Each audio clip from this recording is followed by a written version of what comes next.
You're listening to Kate of Gaia on Critical Mass Radio. The game is up. Now, it's our turn.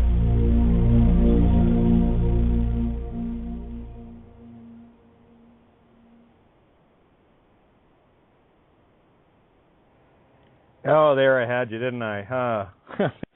Hi, welcome Outside the Box. Yours truly, Kate of Gaia, here on criticalmassradio.co.uk. You are tuned in to Outside the Box, open forum where your voice matters. Completely open.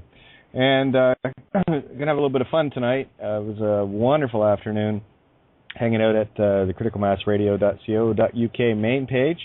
And everyone that showed up, it was beautiful. We don't get to hear from Giuseppe from Lightworkers Media too often. What a beautiful, I just love when everyone gets together like that. That's exactly the game I love to play. And just a little heads up regarding Giuseppe, you know, he's in New York, and UN's having it's their big day tomorrow, the next day, and the next day. Remember, this is the Mars and Moon thing, right? Doesn't happen too often. Next time, I believe, is 2287, so no time to wait. Anyway, just a little note that came in. Giuseppe has promised he'll go to the UN tomorrow, which, you know, it doesn't even have to promise. I know he's going to be there. Asked me for the address, so this came into Ninja. So Googled it and gave it to him. He said he'll read Biff to folks there, and I guess that's it over. Yeah, it is. It's done. It's toast. As I told him, the UN is already toast, but when you get there tomorrow on their big day, it will be officially toast. So this is the handing of the benevolent contract to those that are part of the beast. And speaking of part of the beast, I had a little phone call I made today.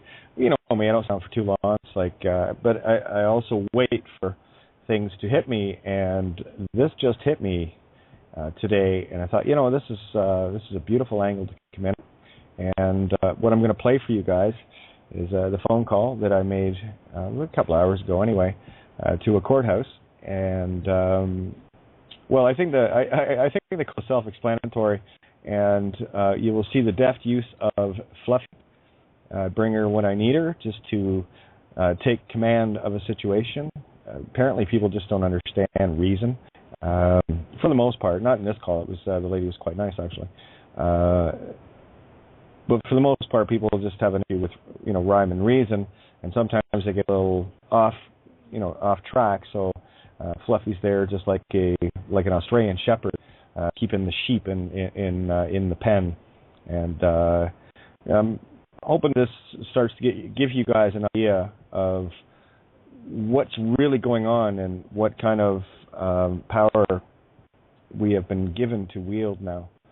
And wield it will with benevolence, peace, no vengeance.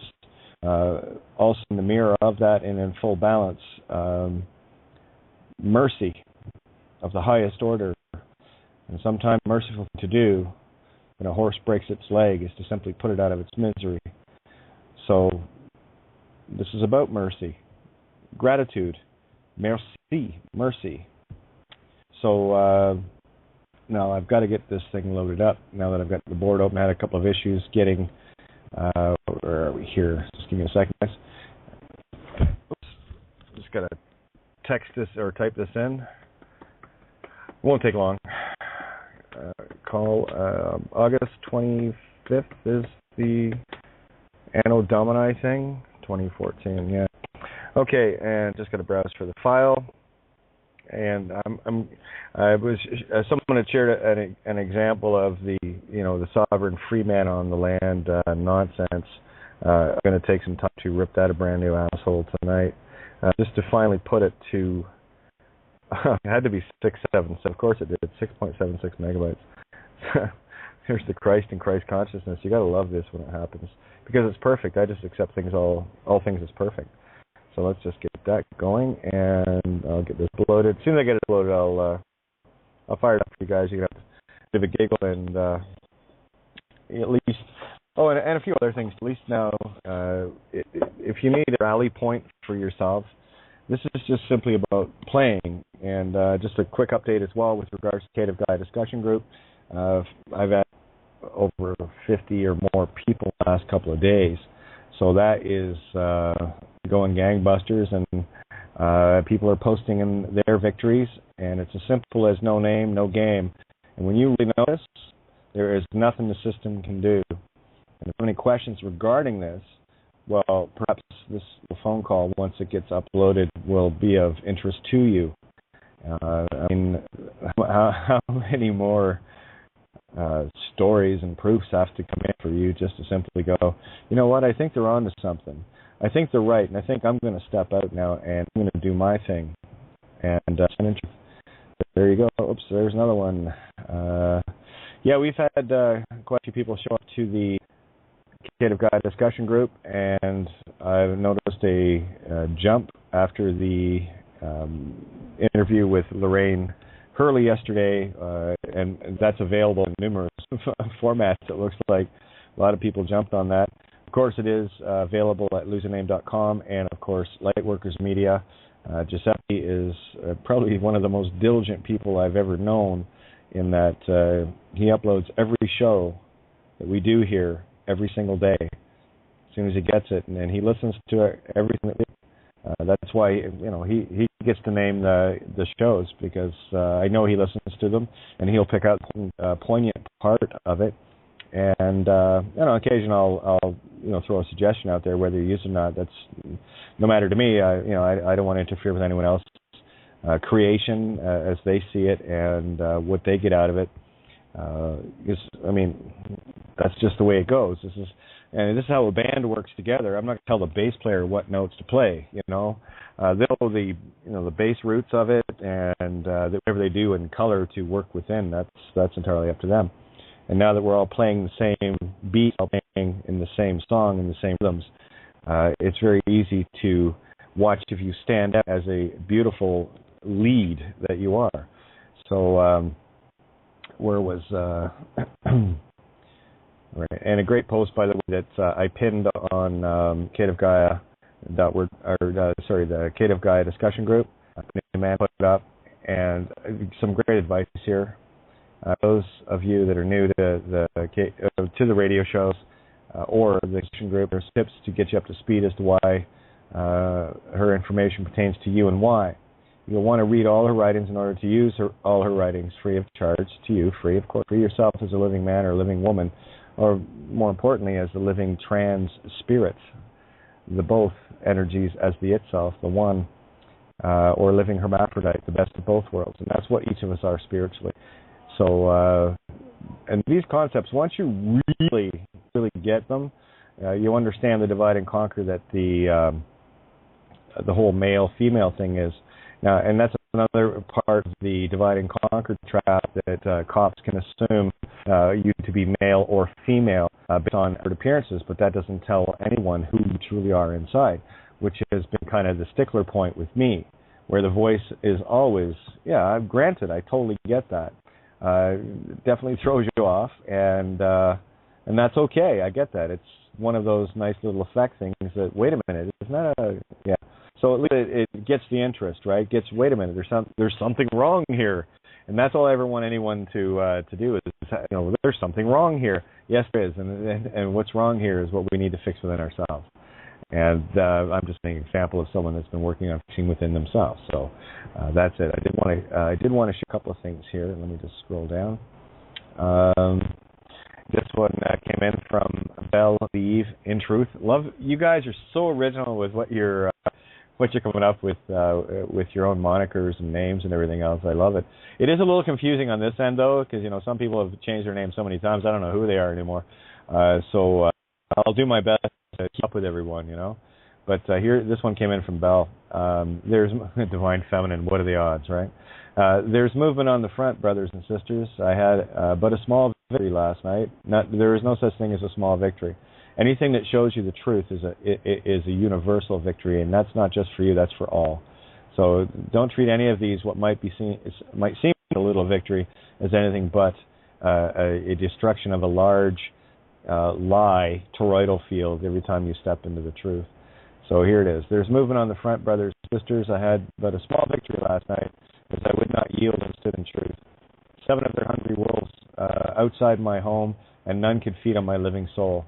I gave it my best and spoke from the heart and continue to do so when they come back today, tomorrow, and each day after that. Some of those I call family are struggling, but I'm keeping the light in my heart and know the universe has me. This is for the children. There's only one thing that I would take out of this, and will continue to do when they come back. They're not coming back, sweetie. That's it. You shut this down.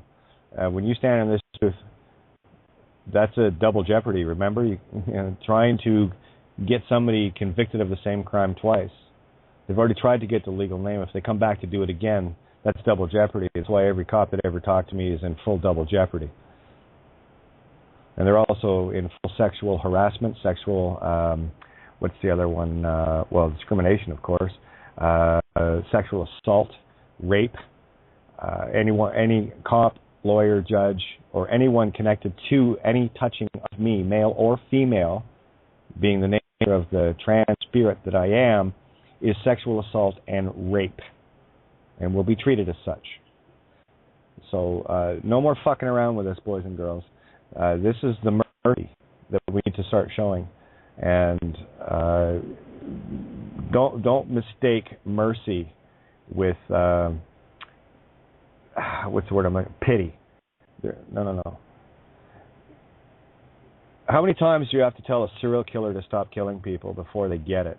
And if they continue to do it, you're as guilty as the serial killer for allowing it to continue. Show some mercy.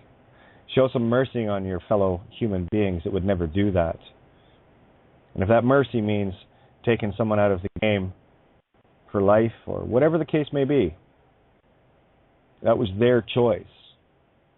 And I don't agree with allowing that to continue on, where I will make it known to these individuals that you are committing heinous crimes against humanity. How many times do I have to tell these same people the same things over and over and over before we have to do something about it? And now we have the tool.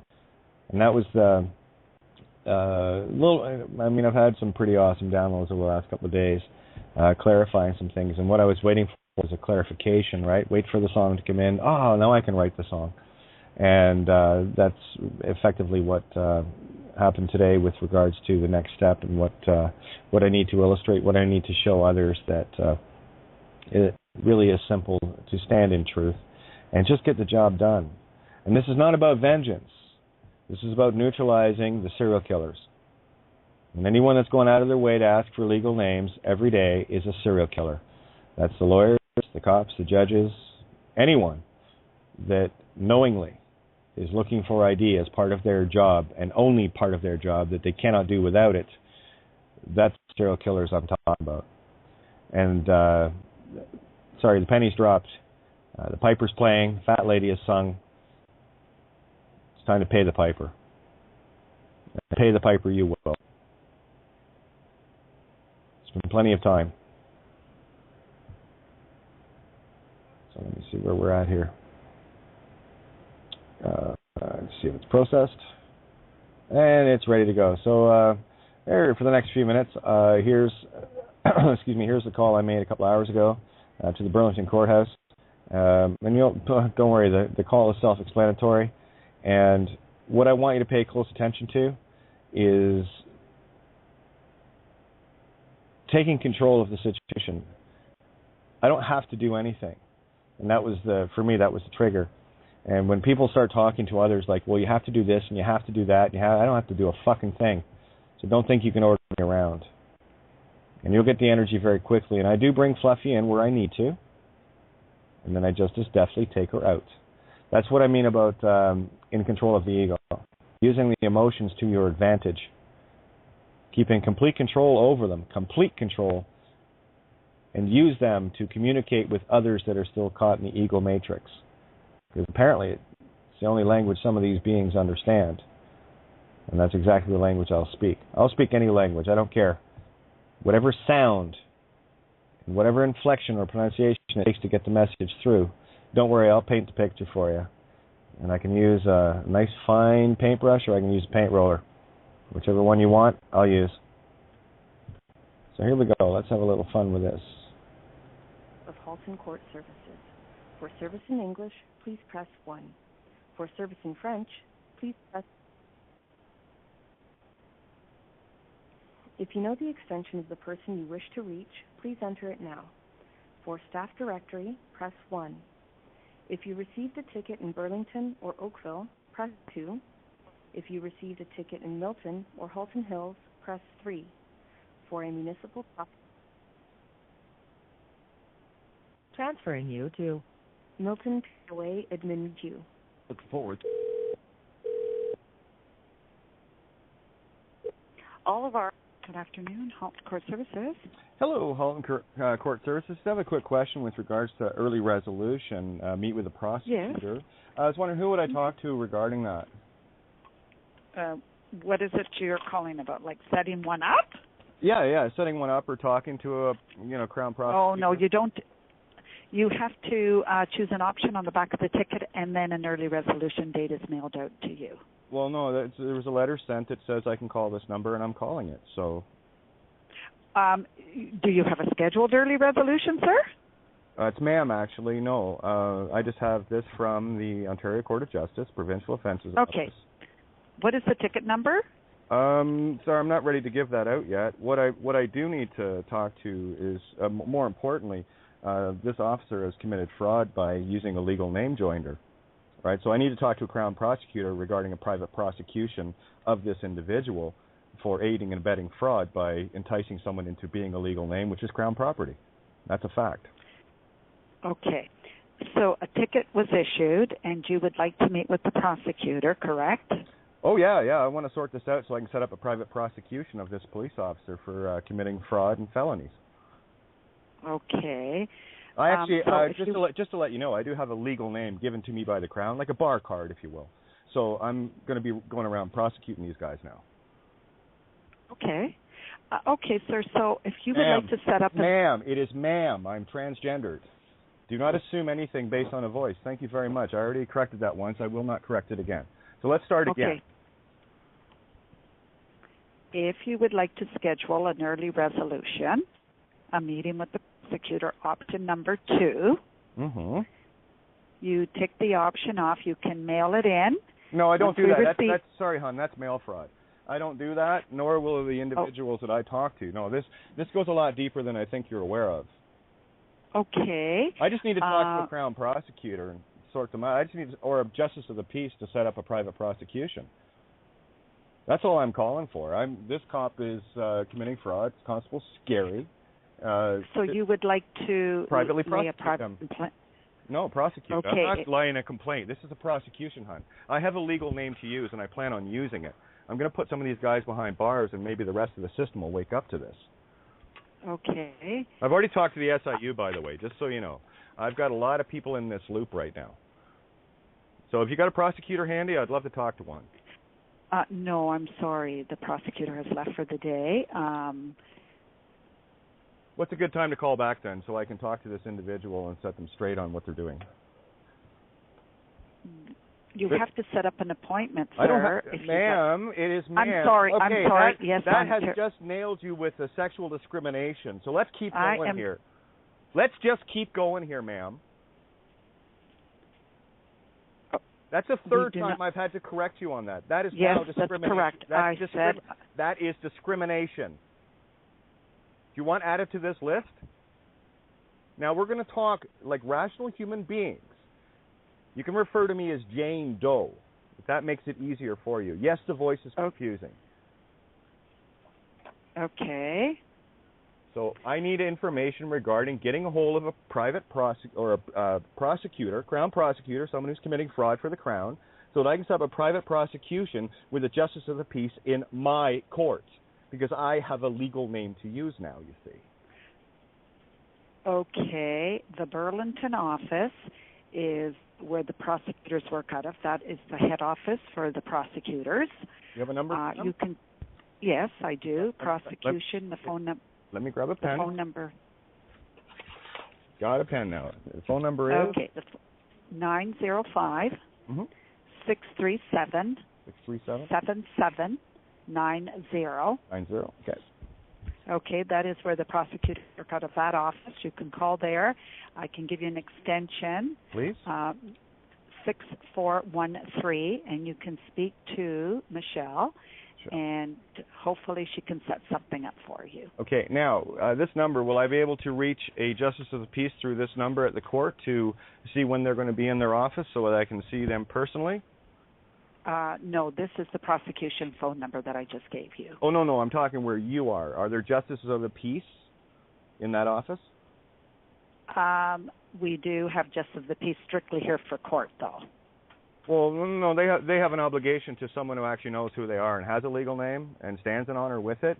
You see, the system just screwed itself, and this is the start of this, okay? Because this fraud has been going on. It's been going on against you as well, so this is for you as well. Okay? I'm done with these guys walking around with their guns, scaring people, enticing them, literally killing them legally by asking for a legal name that is Crown property. It's an instant state of fraud that they entice somebody into. Now, this cop, his name is Constable Scary, and his number is 9130. Just want that on the record for you, because I know you record these calls. Okay. You might be able to, if it's some kind of complaint or something. No complaint. Like it's charges. It's straight. Charges. Straight to jail, baby. There are justice of the peace at the criminal court. And I don't know what days. You can certainly call over there. The criminal court, the phone number is 905 878 4165. And the extension there is 3428. 3428. Well, thank you very much. Thank you. That's all I needed was direction as to where to go to next, because I know you're just answering phones and you've got a tough job as it is. I just don't, as you can tell, I just don't take any nonsense from anyone, especially when there's this level of crime going on around the world. No, it's done. The Crown Corporation is toast.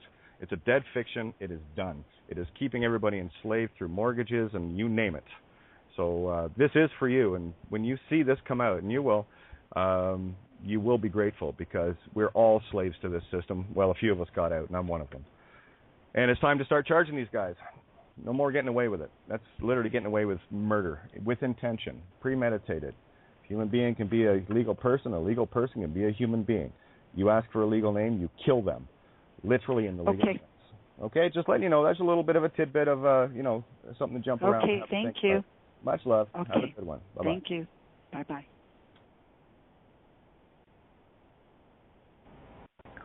Well, that seems to be a great big bucket of apples. How do you like them apples? We're done. We're done.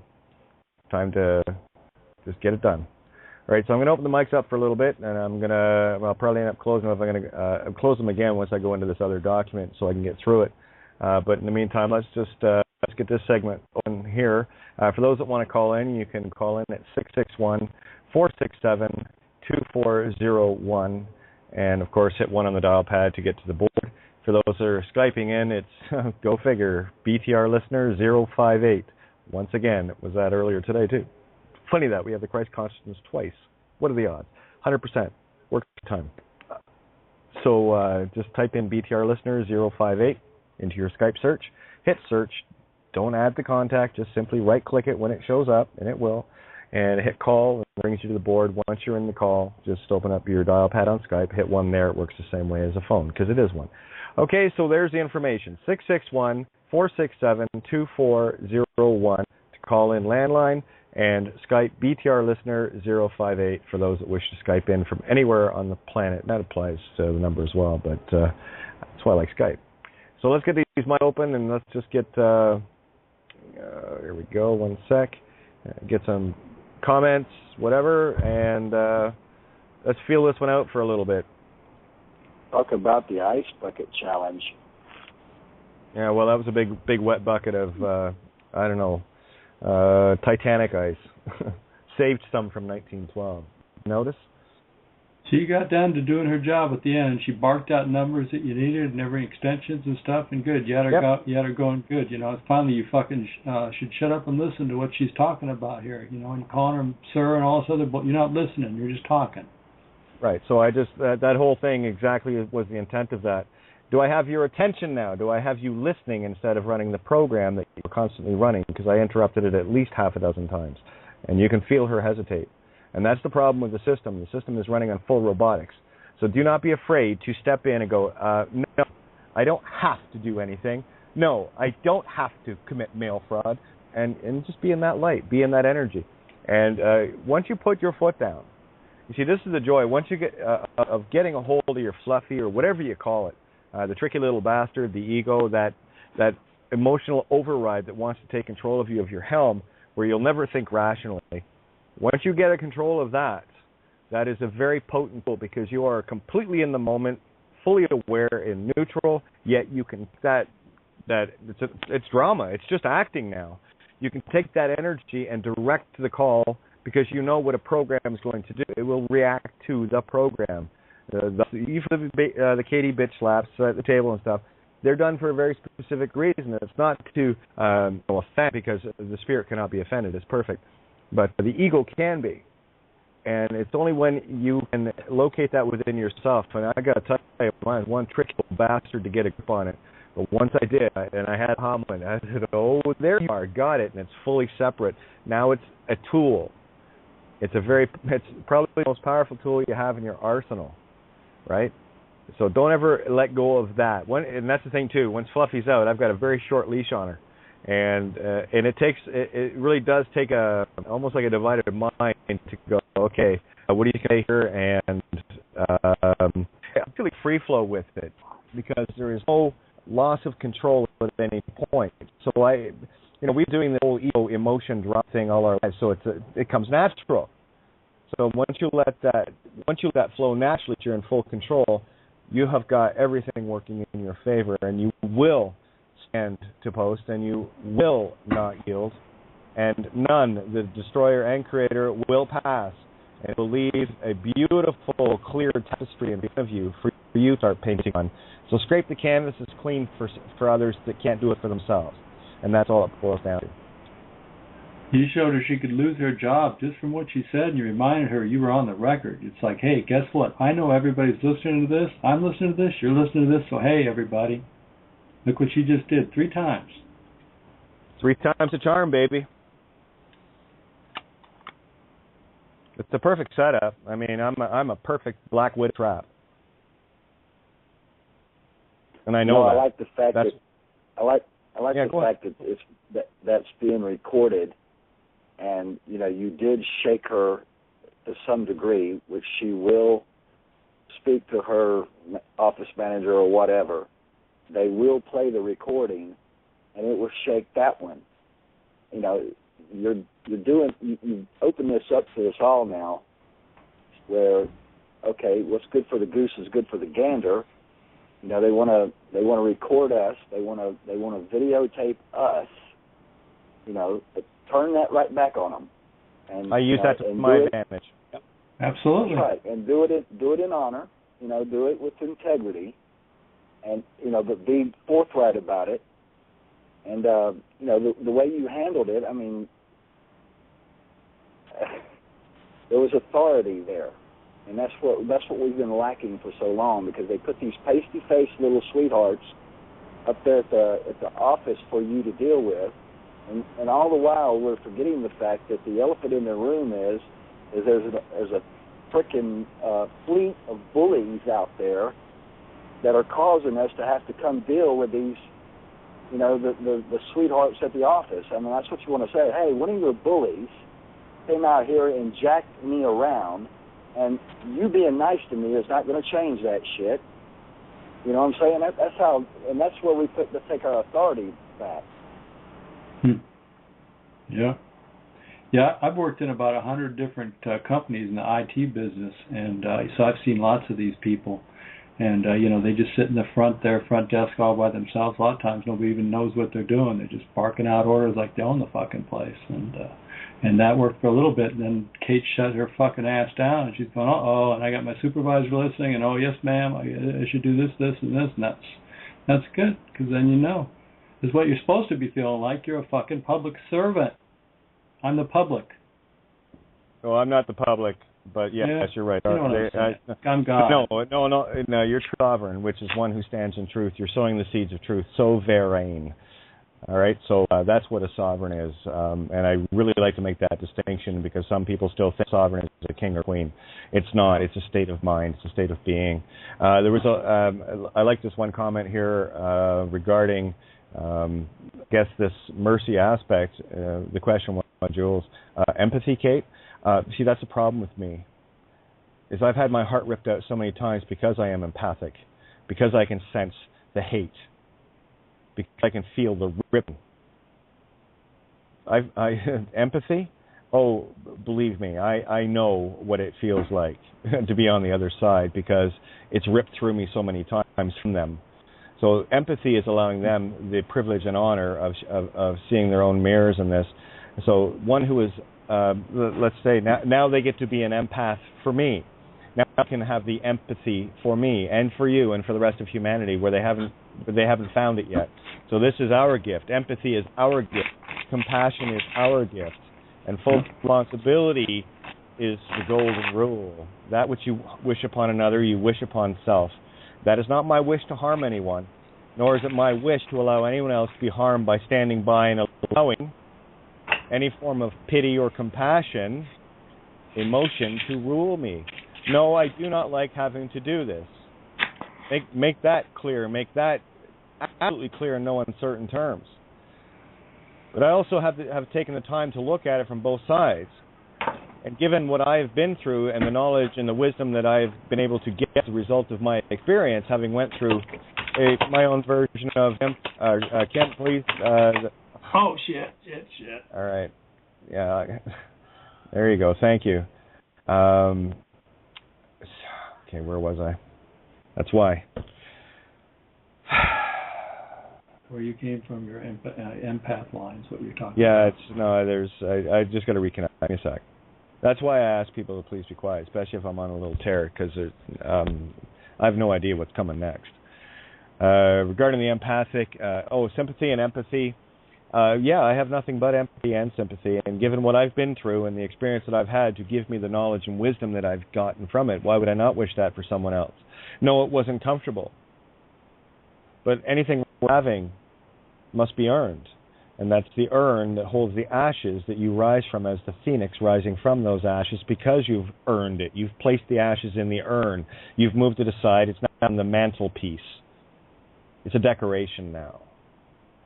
Okay, so get neutral on this, guys. I know that's not an easy place to get to, because you're going to have sorts of beautiful compassion, and that's the very tool that's been used against us. It's because we are uber compassionate that we'll tolerate so much before we stand. Just hoping, that hope thing again, believing that a serial killer is going to change. And I'm using serial killer as the anagogic allegory of anyone that is going out and preying on humanity. You are a serial killer. And when you have been advised of this, any use of or attempt to get a legal name from someone is murder with intent, murder one.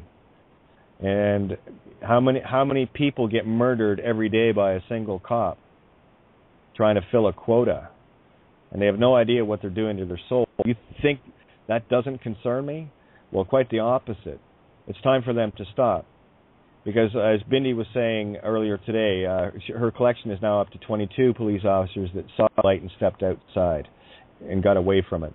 That's the magic I'm after. That's these individuals, by their actions, being known. That's called honor. That is how humanity works, as far as I'm concerned. So it's a no uncertain terms. Lay it on the line. I don't care if you have to play that little snip a few times just to get in the empathic energy, then do it.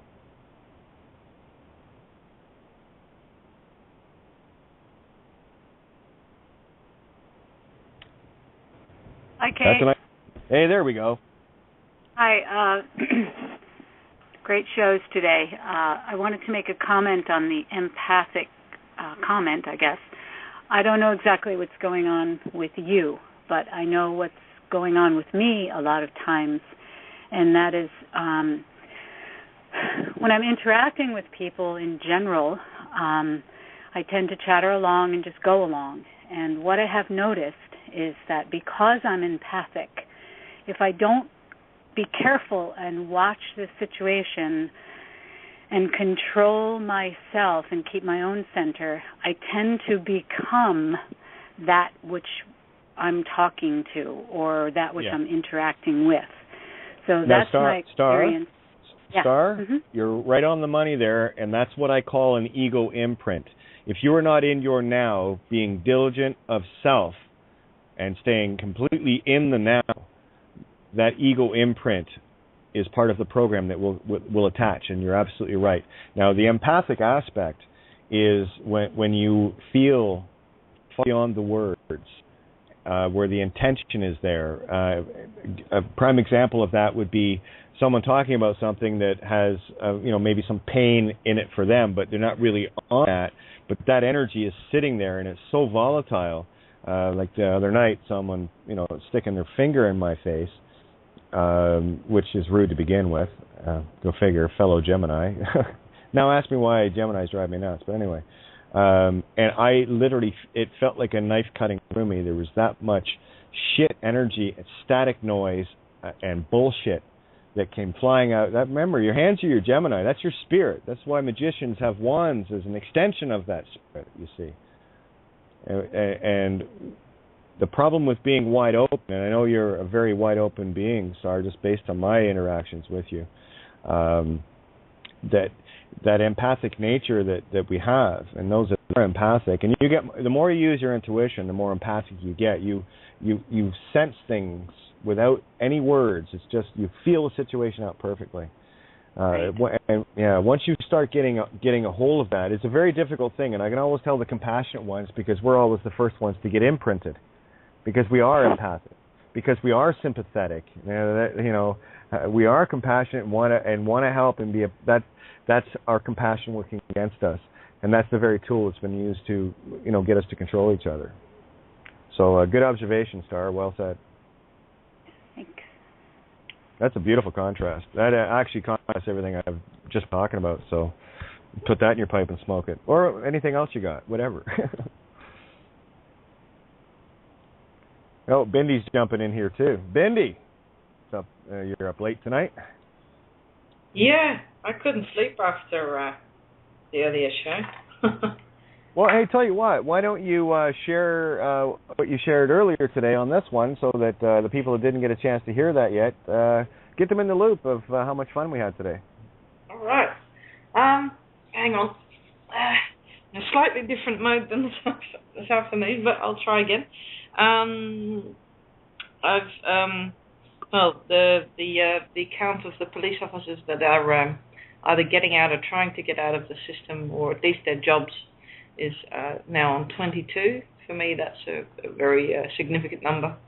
For a non-number person, it's significant, from 11 to 22. So I'm upgrading from fighting warrior to loving warrior, and it's very, very poignant. And the chief constable of the precinct where most of the police officers are slipping between his fingers and his program, not to his delight, because he thinks I'm a nutcase. He calls me the girl dandy. Very funny. Anyway, he kind of sort of abducted me and put me in a room where they had this biometric reading apparatus, and he said, well, if I can't get your name, I'm at least going to get your details a different way, and I'll just label it girl dandy, and try to get my photograph, fingerprints, and a signature digitalized. And I didn't cooperate with him, but I didn't resist either. He basically had to push me around like a hand doll, and so I put my fingers on the scanner and all that, and nothing happened. The machine didn't work. So then I asked him, am I free to go? And he had to let me walk. Wow. No reason for him to keep me there. Yeah. That was one very poignant demonstration of life taking care of its own, if you trust it enough. Because I did slip into God mode, or slip. It's a bit more harder work than just slipping. I hope one day to go to that place where it's just like you think it and you're there. But I did some deep breathing and grounding, and basically tried to look at the humorous side. I thought, well, just let him do his best, and let him shove and push me around. He's not hurting me really, so just see how far this goes. If it had gone to harm, I would have stopped it immediately, because I'm not going to let anybody treat me as bad, to that degree of abuse, because I would not do that, inflict that on anybody else, so I don't accept it either. So there's the opposite to the passive go with the flow. There's also the masculine that says stop when I need to say stop, but it wasn't necessary, so yeah. Well, Bindi, just a quick question.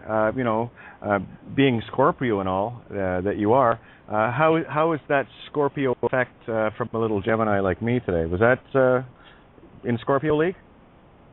Hang on, I don't get your question. One more time? No. No. How was the Scorpio mode today from this little Gemini? I'm trying to have some fun here, that's all. Keep it light. Yeah. Okay. Yeah. Sorry. Keep going, hon. I'm going fractal, mate. But I suppose everybody's Scorpio mode is a challenge. And anyway, as Ascendant Gemini, I get the nuts bit too. Because if you could put a microphone in my head while I'm sitting there, whoa. But I focus my awareness on the neutral, and the toroidal field just collapsed. I could literally feel it physically, and I think that's probably what cancelled the machine. I don't think it's broken. I think the next person that they try to use it on will probably work fine, or not, maybe not. But yeah, it distorted the field, however. And when you're walking between worlds, it becomes very clear how much of a copyright the synthetic noosphere that thought and low vibrational thought has created, or we've created for ourselves, because it's basically all mirror anyway. But it's so close to the nirvana that is also possible. So yeah, you can see how good a trickster we are on ourselves. Yeah, it's a very, very thin veil between physical and spiritual, the heaven and hell, and this is why the truth sets you free, because what it does is it brings you back through the veil of the mirrored illusion that we are in the physical. It's not about destroying the physical, it's just simply about becoming aware of what is. That's it. That's that's how I see it and how I feel it, so yep. It's not complicated. Hey, no, it's all in the trust. Bindi, can you run through that last part again from the fingerprints down? You were just saying between the two worlds. Would you go back through that again? Mm-hmm. Well, hang on. Let me see if I can rewind myself. Okay. I think where Richard is going is talking about the energies that that canceled out the biometric machine. When you find that center, you actually override everything around you. Is that close to what you were getting at, Richard? Yes. She had me in that moment there, and I lost it. I fell out of it. But anyway, it was excuse me. It was perfect. You mean the toroidal? Holding your toroidal field. Yeah, toroidal field collapsing. Yes. Yeah, and then you can see feel, hear, taste, whichever. It's. I'm using the senses, but it's just an allegory. You can see it collapse, and then you can see how close the copyright of the noosphere is compared to the nirvana sphere, just allegorically, right? It's such a thin veil, it's so close together that that split second that you're in that neutral zone and in between it becomes very apparent, very clear. There's more, funny enough, there's more colors in the nirvana side. There's way bigger spectrum than the other one. That's the biggest difference, but it's a shimmer. And that's how it shows itself to me. I'm very much into the visual, I see it all through images, like Kate does it through sound and hearing. And if I look at a word and see a picture happening, it happened in the show a couple of hours back. We arrived at exactly the same point through our own language, through our own key, to the anagogic. So I always find that so beautiful. Every time I hear someone speaking in their own key in the beginning, I think, hang on, where's this? And then all of a sudden there's this click, there's this moment where it collides together and it starts running next to each other like all these perfectly aligned tracks that connect and dissipate, yeah. So looking at the inside of a leaf when it's dried, when you've only got the veins left, it's such perfection. It looks like chaos from a distance, but when you look closer, it's such perfection. And now you know why I love Scorpios that find their middle. They're dangerous. Yeah, and you got, what did you say, a Gemini ascendant? Yes. Yeah, so you got the spirit rising. Oh, my. Yeah, there you go. Have fun.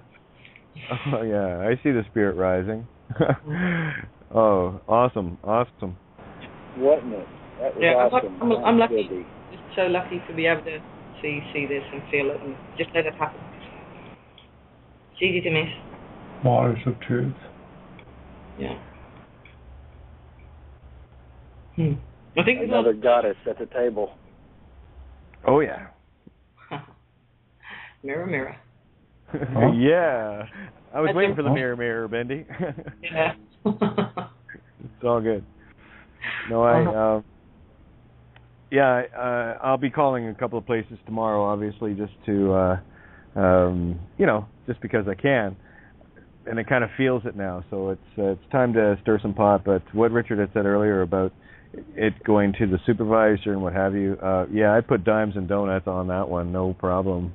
I'd be wagering $5 on that. Mm-hmm. Oh, the energy that came off the lady you called, priceless. She was so confused. She was so willing to help you, but was so confused.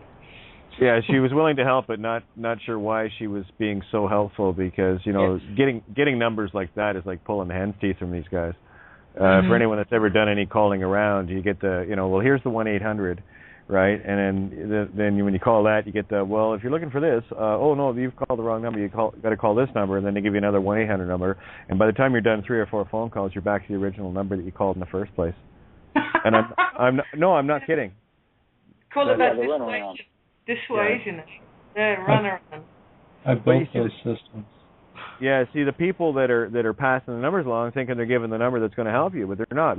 They're just playing telephone, literally passing the same potato around and around and around, and it, and then you find people like us that just stop that ball dead in its tracks, and then all of a sudden you get the correct numbers, but you're not going to get that unless you know who you are and you're willing to stand in that, and state your piece from knowing. Not from believing, from knowing. And there is, I got to tell you guys, there is no reason to believe any longer that you are a legal name. Maybe we need to change legal name to something like pedophilic fucker. Okay? Are you a pedophilic fucker? Are you using a legal name? I'm a legal man. Right? So, no, I'm fully illegal here, thanks. Appreciate it. I prefer being illegal. Yeah, I got nothing to do with legal. So I don't care what it takes for you to break that program and that doubt and that belief that somehow that the system has a loophole on it. They don't. They're screwed. They've used their last loophole. They put all their eggs in one basket, and the funny part was there's only one egg. It's called a legal name. It takes the whole thing down. No outlaw. Yep, Humpty Dumpty. Yep, all the king's horses and all the king's men. And isn't it funny? Again, I emailed back and forth with D. Washimoto a little bit today. Excuse me. One of the things that I was following my Yellow Brick Road last night, things that pop up. Okay, there's that resonates. So click with that, and then that resonates. And by the time I ended up following this road, and it continued on even funnier, I got to the British monarchs aren't the real monarchs, the real bloodline. And this was a BBC documentary, I think around 2004, 2007, where a gentleman had actually traced back the real lineage, because Edward IV, now let's look at Jack the Giant Killer, the movie. The name of the crown was Edward's Crown. At the end of the movie, they hid that crown inside all the pomp and grandeur of adding bits and pieces to it, which is currently the crown that's in the Tower of London right now.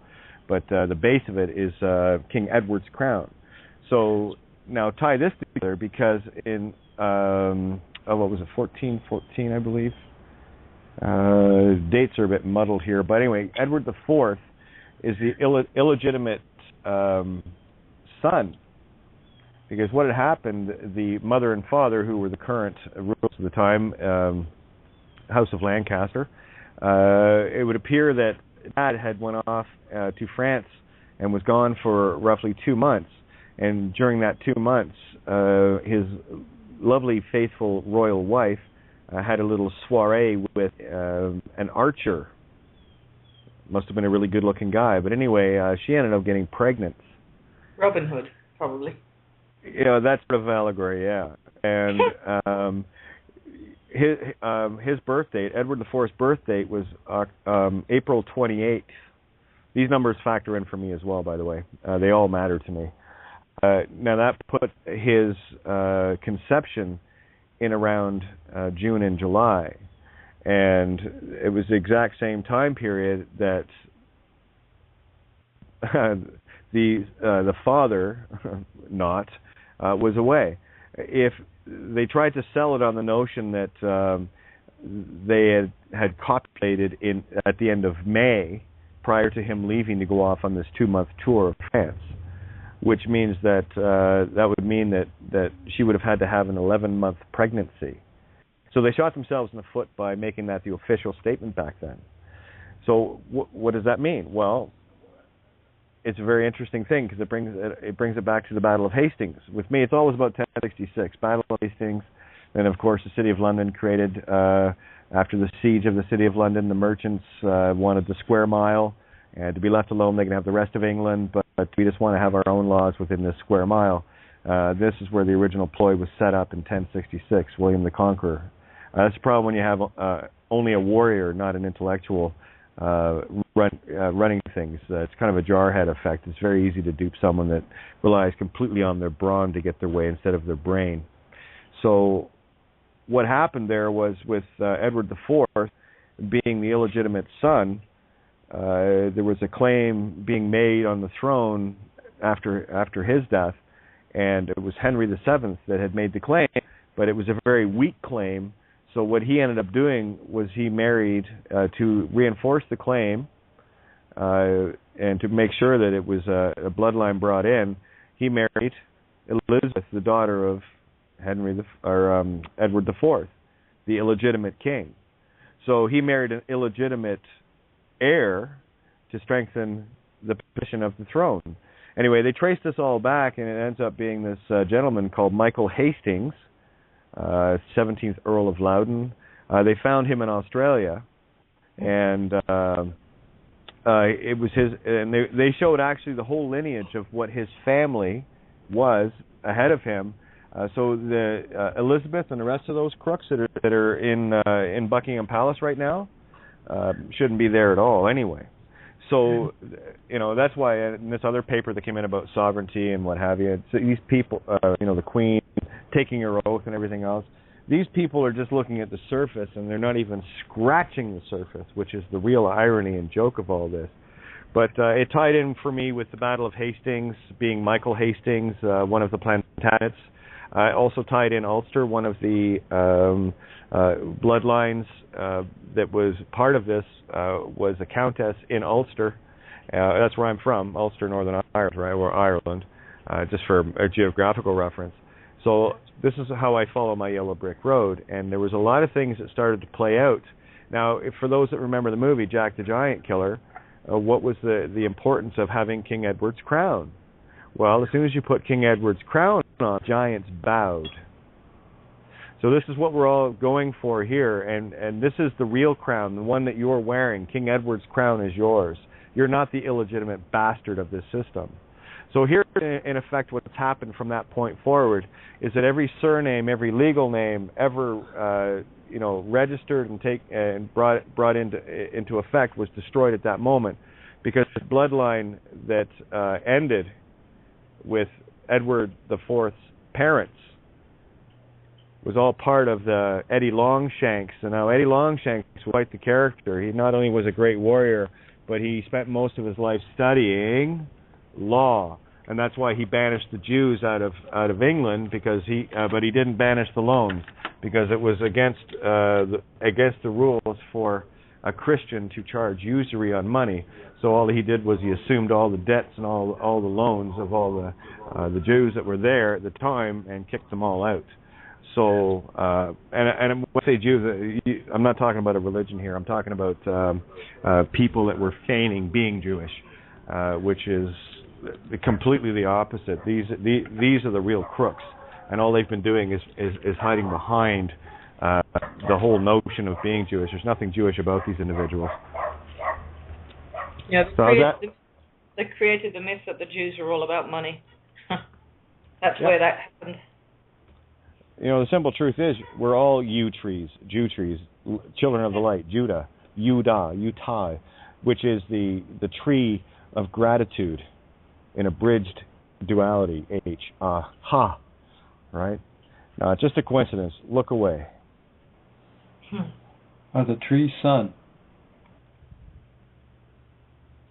And even the THREE, the phonics and the intentions that are contained, and this all tied together with what I was looking at last night. Don't wonder I don't split anyway. I just get on these trails and I can't leave them because they just keep giving gift after gift after gift and ties it all together. So I sent that off to Dee, and she connected some dots with it and finished them, dissolved some more cycles. Dee is the resident cycle killer. I love it in the literal, and I can't. There's no words. I can't even explain what she does. I just know what she does, and it's friggin' amazing to watch. Poetry in motion. Dissolve the psychos. I'm gonna put that on a wall. Let's dissolve some psychos. Awesome. Yeah. Oh, there was a lot of commotion about the Dutch royals that William Alexander or Alexander William whatever, WAAW, all the same thing.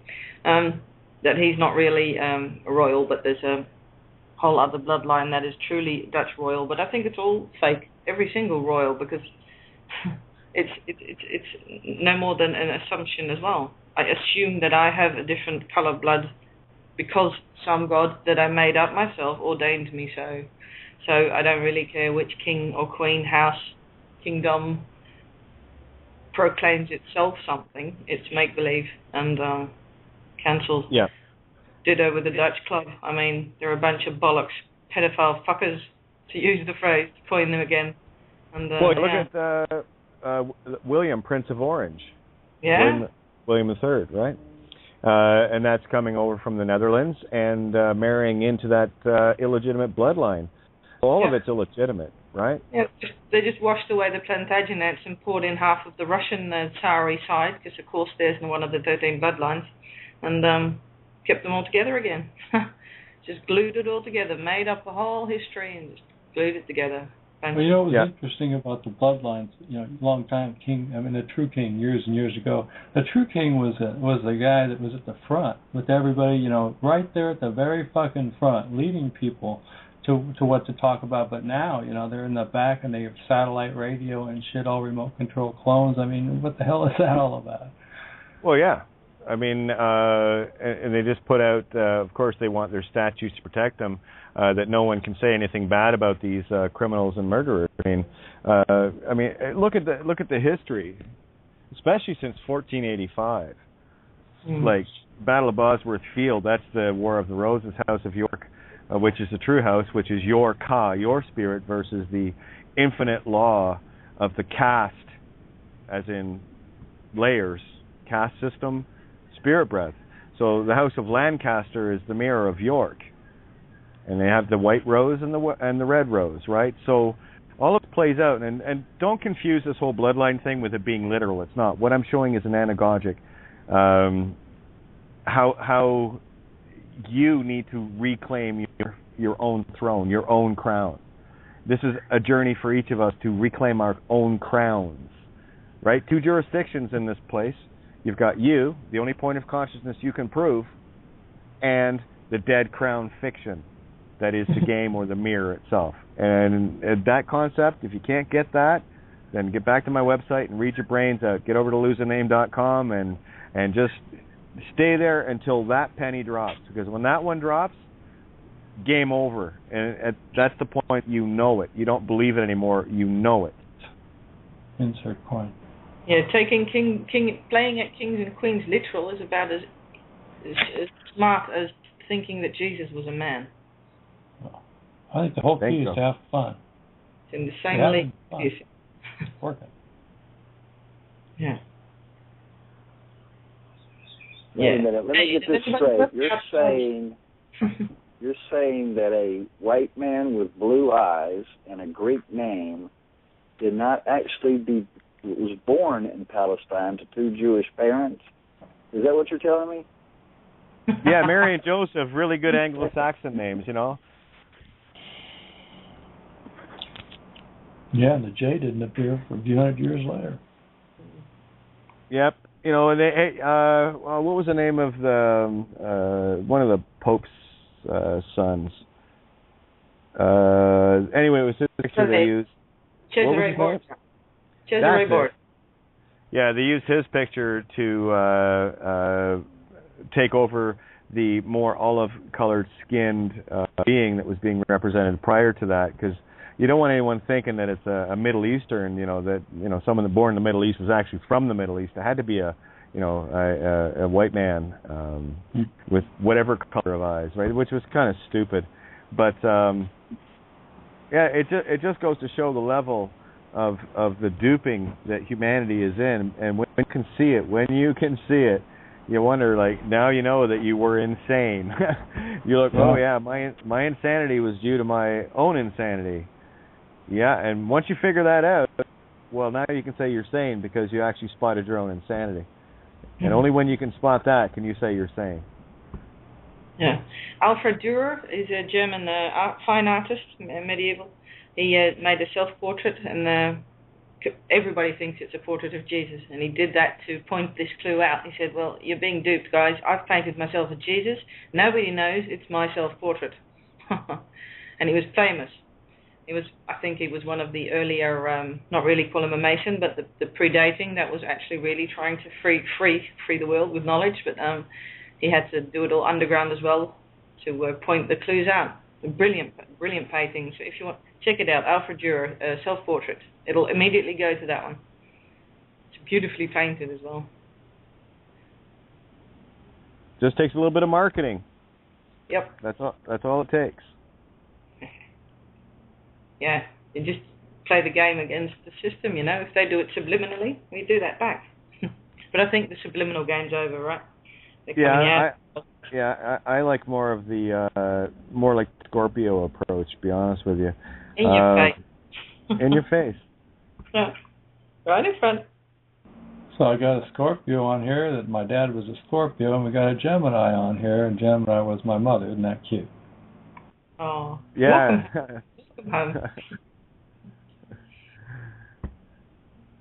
It's awesome. Come on, guys, jump in. Let's have fun. Don't forget, we got 53 minutes, not rolling over tonight. 2 hours today and 4 hours total today. So, yeah, let's get everybody in here and as many. Listen, I'd rather not have to go to that document to rip it a brand new arsehole because you're just going to hear the same stuff anyway. But I would rather talk about stepping into your own power.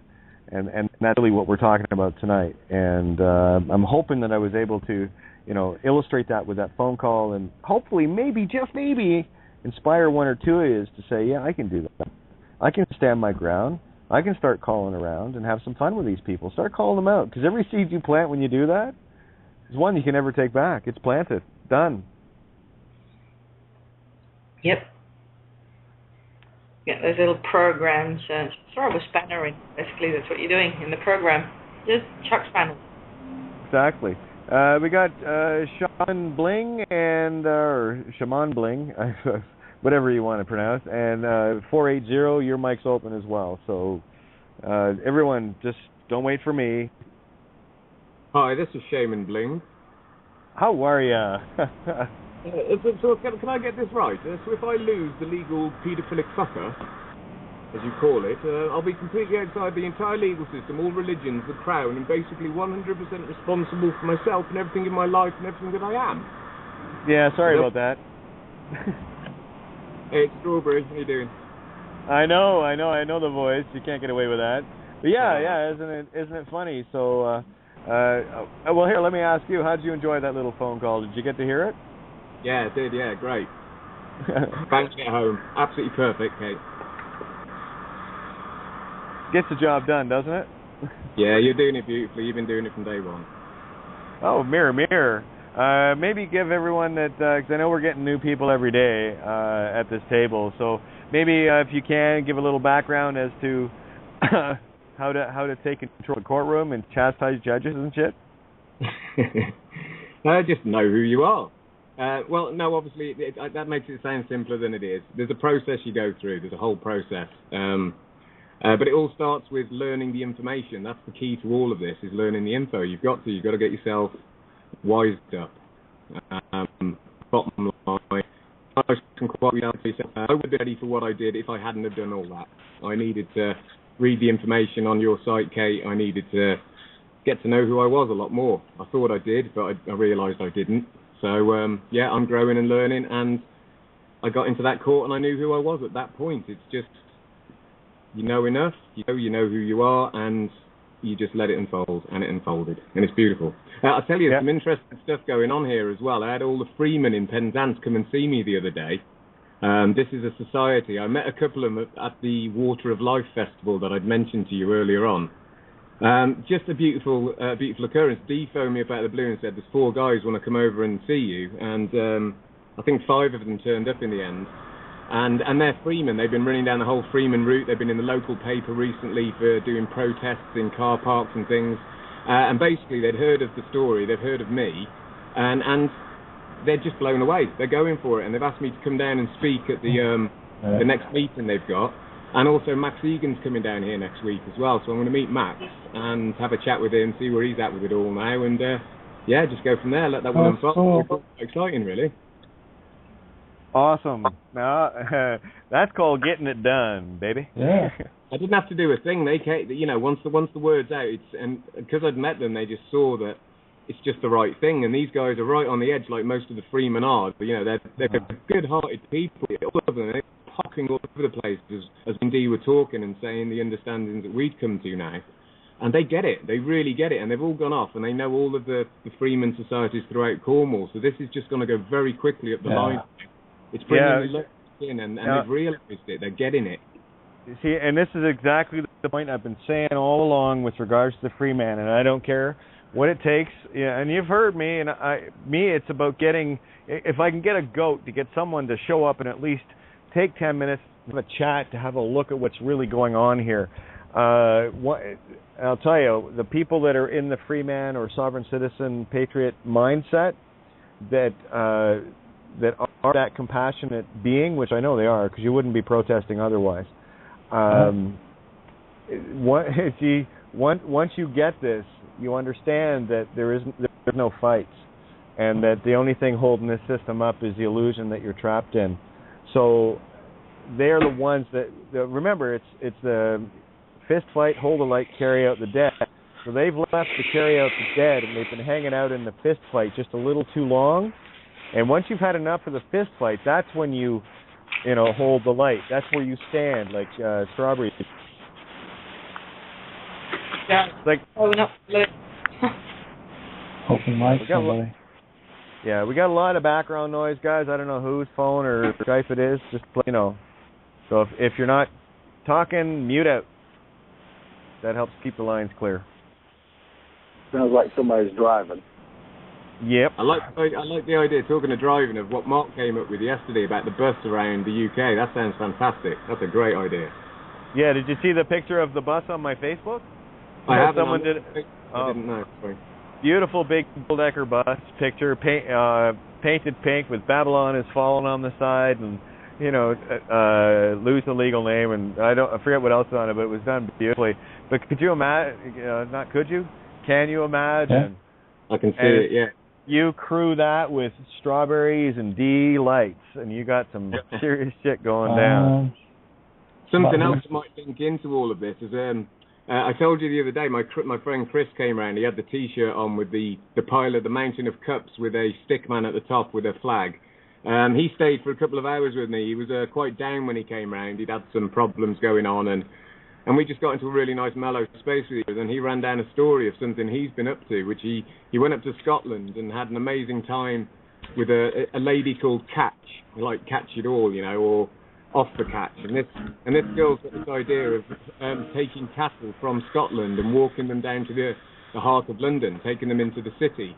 So there's going to be cattle walking all the way from Scotland right down to London using all the old droveways.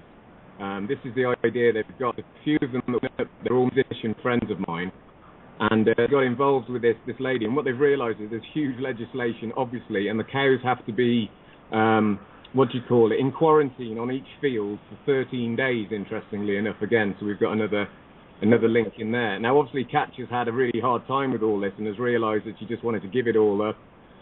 But I've had a chat with Chris and just said, look, link us all up on this now. Give her this info. It might be interesting for her to walk these cows down knowing what she knows in the future. So the possibility is here. What I can see unfolding without any scripting, only good scripting, is that, you know, with this bus going on and this convoy idea that came on the other day, I even had that in my head. I was singing convoy, rubber ducky and all that. And then these boatmen walking all the way down, going back down the spine of the UK. I mean, this is the sort of thing that you can't miss. You can't miss these things. They're big and they're in your face, and it's going to create local news, that sort of thing, as these cows start coming down the UK. This is if this happens, but it's something that could unfold, and it's a really nice process watching what's going on and the guys involved in it. And they're all linking up with this information now. It's in their face, obviously, because of knowing me. So it's great. It's going very, very beautifully. And Mark, congratulations on that idea. I'm really up for that. I think it's fantastic. Get in touch anytime. Anything I can do and help with, brilliant. Be right on it with you, dude. Thank you. I'll hand the feather on. Absolutely. And just let you know, Kim, it's your phone or your Skype that's really, really noisy. So just mute you out for a sec there, just so that we could finish and it wasn't a big hit. So who else is jumping in here? Perry here. Hey, how are ya? Hey, great. Health, happiness, abundance, peace, love to everybody there and all listening, as well as everyone.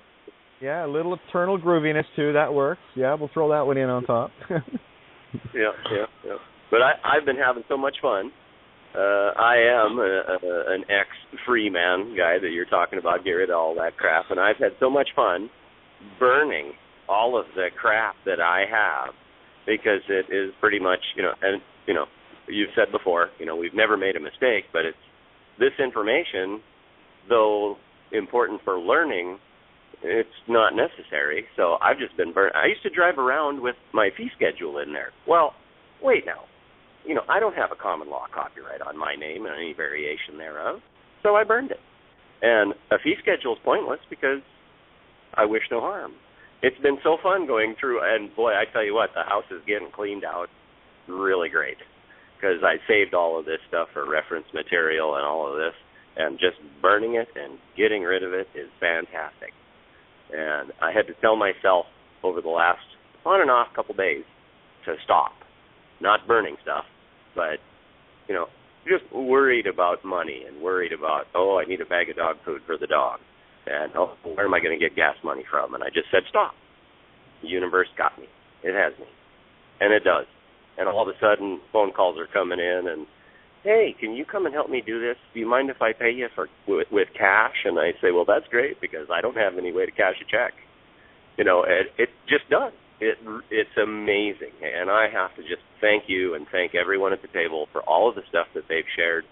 And the people who have called, I was listening to replays, I listen to replays every day of you, and all of these people who call and talk and share their stuff that they're doing, it really is inspiring. And, I just don't get how, and you mentioned the audiences of Alex Jones and Ike, and I've been there too, doing all of that, and I've put that away, and it's, you need that many people, and I just don't get it, but it's coming.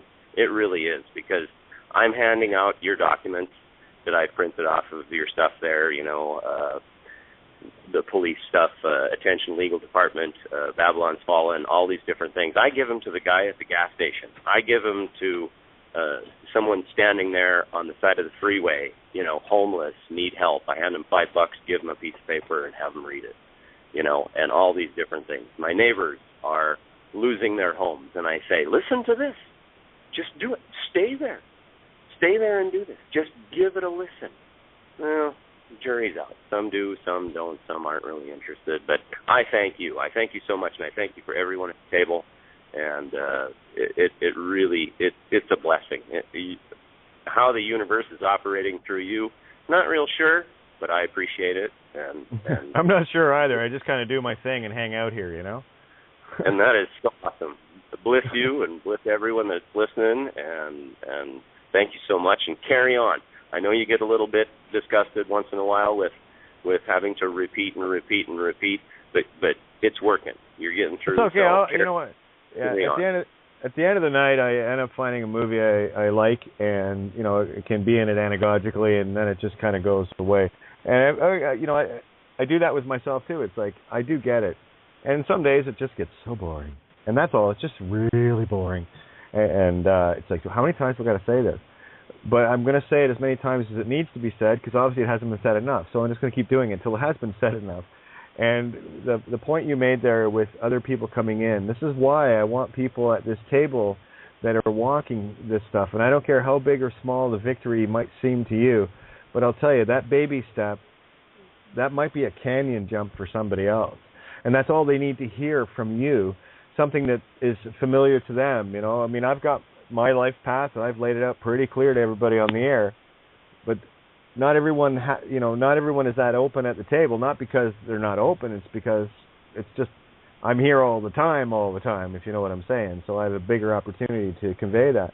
But when they hear you telling your victory after listening to a number of shows that you've been on, because that's the joy of having people that come here regularly and are sharing the victories, is because you're building up a rapport with truth, with yourself, and in the process, unknowingly, you're building up a rapport with those that are maybe walking a similar path, maybe living in the same country, maybe living in the same continent, or whatever the case may be, whatever it takes to connect you with that individual, to give them that little bit of nudge, that inspiration, if you will, to say, yeah, it's okay, I am just like you.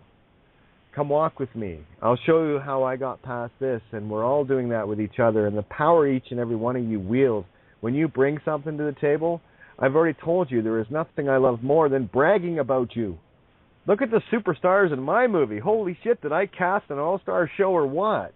That's how I treat it. I just don't see it any other way. Any other way just doesn't make sense to me. It just doesn't feel right. It's like, well, we're all stars. You don't need to be a star. You are one, so be one. It's beautiful. Yeah, we all get Best Actor. Academy Awards for everybody. Yep. Yeah, Oscars all around, baby. You bet. And also, too, on the side note there with watching movies and things like that, I have a TV, and it's amazing because every time I get rid of all of my TVs because I'm so sick of it, I always end up getting, hey, do you want a TV? And so I just use it for watching movies, except for the other day. I was over at the neighbors, and we were watching some preseason football and having a few beers and a barbecue and things. And I was watching this stuff, and boy, that started they were annoying. And so I went home, and I actually plugged in that converter box thing and watched it. And I thought, well, I haven't watched The Simpsons for a while, so I guess it's a Sunday night. I'll just watch The Simpsons. I watched for 10 minutes, and I shut it off, and I just couldn't even. I unplugged it, and I just set it over in a box in the corner, and it's like, I'm done. But I watched, I don't know how old it is, but it's Hansel and Gretel, and they're witch hunters. And there was a verse in the movie there by one of the characters, and it was like, hey, do you guys remember when you killed the sacred witch burning a gate to hell underneath the courthouse? And I had to write it right on it. I got a coffee table that's just a piece of plywood, and I had to write it on there, and I said, tell Kate, right here. And it was like, now, what's the anagogic or something in that? Killed the sacred witch, building the gate to hell under the courthouse. I mean, I think I know, because that's where the gate to hell is. Yeah, that's your bottomless pit, and they're going to get consumed within their own bottomless pit anagogically, right? Yeah. So they're the ones that are in the courts are the ones that are burning. I've watched that movie a couple times and I missed that. I can't believe I missed that. Well, I'm going to I'm going to watch that again tonight. What was the line again? It was when that young kid had that book, and he had the scrapbook of all of the victories that Hansel and Gretel had, and he was going through it, and he said, remember this one? This is when you killed the sacred witch, building a or the gate to hell underneath the courthouse. And I was just like, what was that? And I rewound it a couple of times and had to get it, and I still don't know if it's a gate or the gate to hell or what it was, but it was like, I got to tell Kate. I got all kinds of stuff written on the, so I had to put a piece of plywood over the top of my coffee table so that I could just scribble stuff with Sharpie all over it with the notes that I keep. Nice. I love it. Yeah. That's a true coffee talk table. You bet. Yeah. Why do paper and pen? So boring. Yeah. I'm going to watch that again tonight. You know, there's your Hansel and Gretel, right? Your H, your bridge duality and singularity, and the hex, right? It's beautiful. There's Hag, H-A-G, right? Keep going, guys. Oh, cool. Anytime when you know what the symbols are, and it's you redefine them into your reality. Because I know what an H is, and that's again, there's French for you say H in French as ash, so of course you have to rise from the ashes of burning that. But burning the sacred witch, that's someone. Oh yeah, that totally works. That's sacred, which is the hearts, if you will, or blood. So anytime I see the word sacred, it always has a very physical thing about it, like very effective. And there was something else too that I noticed when I was typing to D. Check this out. Never noticed it until today. You know, I talk about the yellow brick road, right? And I'll sometimes write it out short form, YBR. And then it hit me. Look at that, yellow, blue, and red. There's the three primary colors on the yellow brick road. Imagine that. Hey, and the word witch in Dutch is hex. Well, there you go. Now, here, let's tie the yellow brick road, YBR, together. You got the yellow road. You've got the red road, the emotional one that spirals in. Remember the egocentric that spirals back into the center? So when you get emotional, it spins you back in to the physical. And then, so where's the blue? Can anyone tell me where the blue is? Line in between. Yeah, but specifically, there is blue, and it's the only thing that can keep things in motion. That's why it's all about the blue D, blood, right? Dorothy, the dwarf god, her outfit was blue. Oh yeah, of course. Yeah, it went from black and white in the first part of it, so you couldn't tell what any colors were. And then, of course, when you finally see her dress, it's like a blue gingham, cute dress. I always loved the dress, you know. So sorry, you see, trannies know this shit. But isn't that funny? So there's your yellow, blue, and red, and of course, blue is right in the middle, and that's exactly where Dorothy found herself, in the middle of the storm. So there's your door of Theos, door of God, if you will, door of Theos.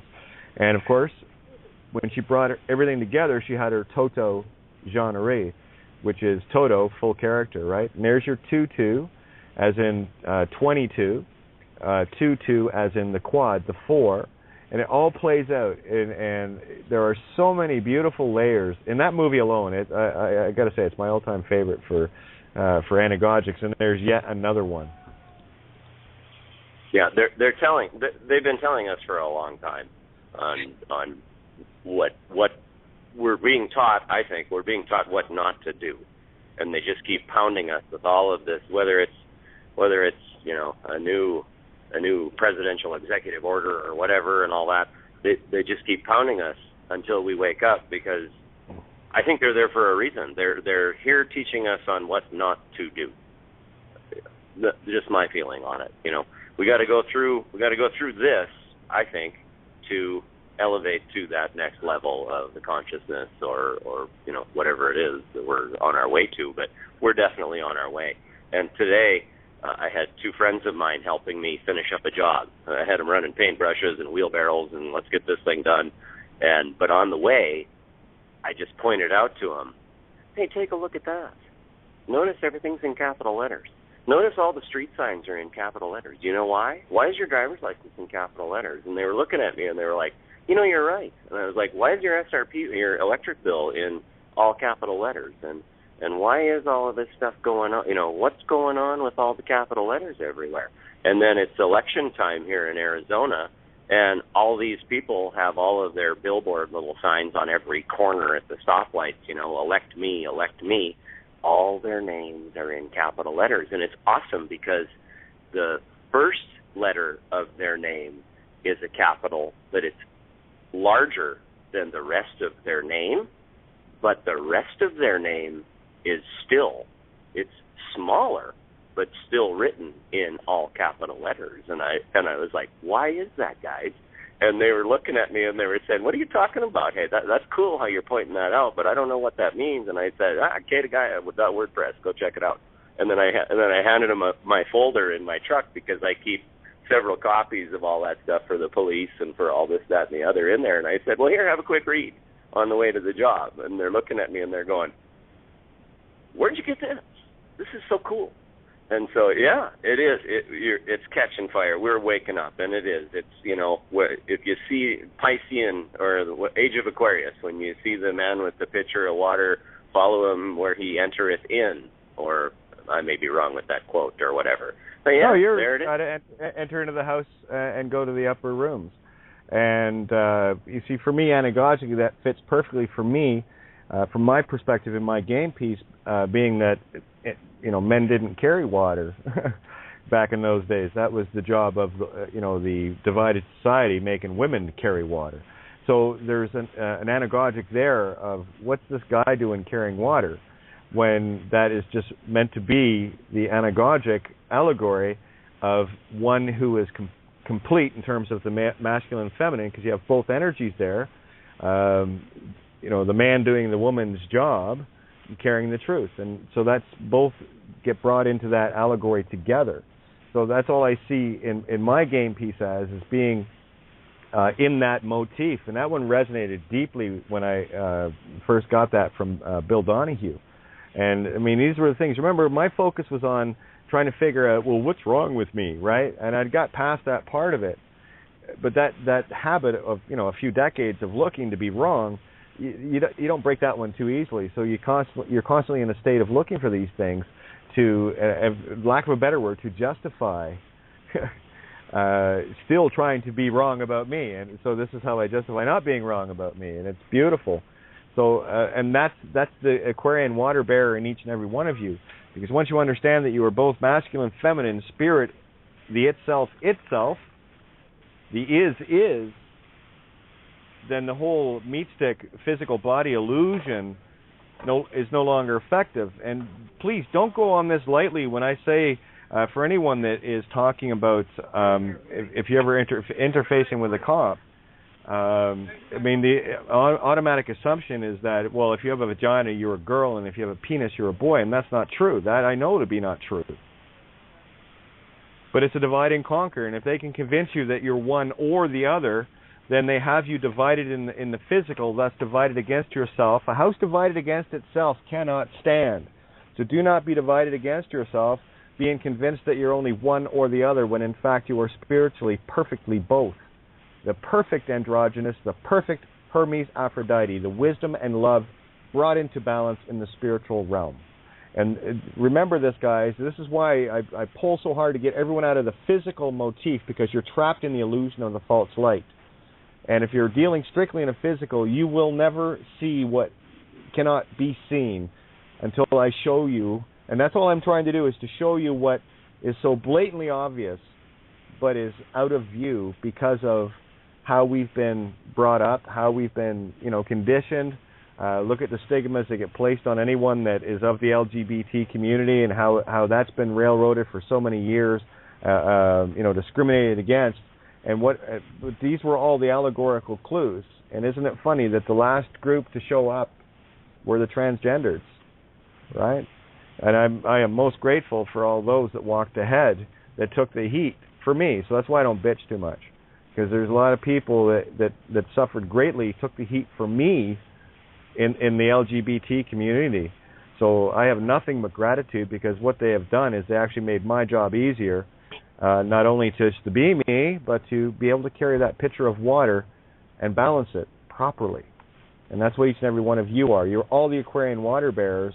Once you know that you are both creation and the intent already contained within that creation, that's the acceptance, the ebb and flow. Accept all things, release all things. Accept all things, release all things. Ebb and flow. This is Lamaze breathing for all you beautiful spirits, giving birth to a beautiful consciousness. Breathe in, breathe out. Go with the flow of the universe, the ebb and flow. Accept, release, and just keep it going like that. And the miracles they just show up. There's just no two ways about it. They do, and it's funny too. Interesting. When I was with the guys in the truck today on the way there and pointing all that stuff out, I did mention that about I think this is more on the literal side here or whatever, but I just looked at him and I said, you're a man, but you also have estrogen in you. And a woman, though she's a woman, she also has testosterone. Otherwise, she wouldn't have to shave her legs, now would she? Like we shave our faces. And they both stopped and they looked at me and they were like, "What?" So I don't know if I just use that as some sort of an example or something to them. That's a great example, because what you've done there is not only tied the spiritual together, but you've proved it in each of the opposite physical bodies. And there you go, right there.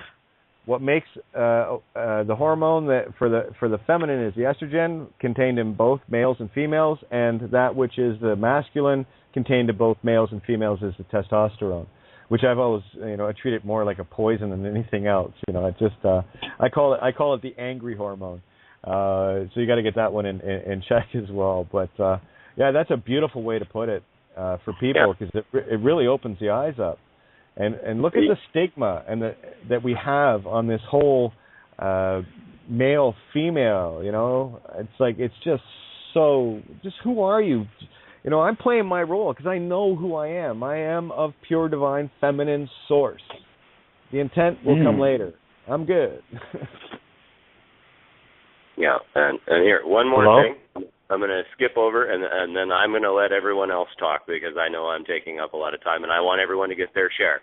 But I was burning all of that stuff, of the Freeman stuff, and I burned 2 boxes, and I got one more sitting by the door. And I had the Arizona statutes annotated. And I was just like, should I donate this to Goodwill, or should I just burn it so that no one else gets their hands on it? So it went in the burn pile. And then I'm looking at these other books that some friends have got me, because I've always been interested in dictionaries, and I have I don't know, 7 or 8 of them. And a friend of mine was going to, yard sales and things like that, and she brought me this box of books. And I'm listening to one of your replays, and right now I'm staring at it right now, and it's a Roget thesaurus. And I looked at it, and I said, the sore ass. And I was like, well, man, I tell you what, there's stuff happening to me. They had an earthquake in California. Well, there's been an earthquake in my head for the last 3 weeks now with all of this. And it's the stuff that I see and how I can pinpoint it and explain it to people and just say, is it what it means? I don't know. You do your own thing with your own words and all of that. But when I see Roget's thesaurus, because I haven't even opened it. I remember it from school, and that's your antonyms and synonyms and stuff like that. But there you go with what you've explained many, many times over, that every word has an equal and opposite meaning of everything. So there you go. They're making it the sore ass, because you don't know until it's your intent with the words that you're speaking, because it can be either way. Yeah, well, the sore as in painful, us, intent, masculine, feminine, US, male, female, or the soar, us, which is SOAR, to fly, equal and opposite. Yep, I love it. I'm going to make some noise, so if you would please mute 480. I'm going to keep listening, and if I got something else to add, I'll punch one again. Okay. Love you. Love you too. Look at that. Someone that knows radio. Someone tried to jump in there. Sorry about that. Who was that jumped in? Oh, hello? Hello. Hello, this is Chad out of New York State. How are you today? Oh, friggin' awesome. How are you? Well, it's been a while since I've heard someone say freaking awesome. That's probably more than awesome. I'm trying to pinpoint that. What is freaking awesome? Well, yeah. Well, I am a freak, infinitely mine. Awesome, absolutely. Free free spirit. Yeah.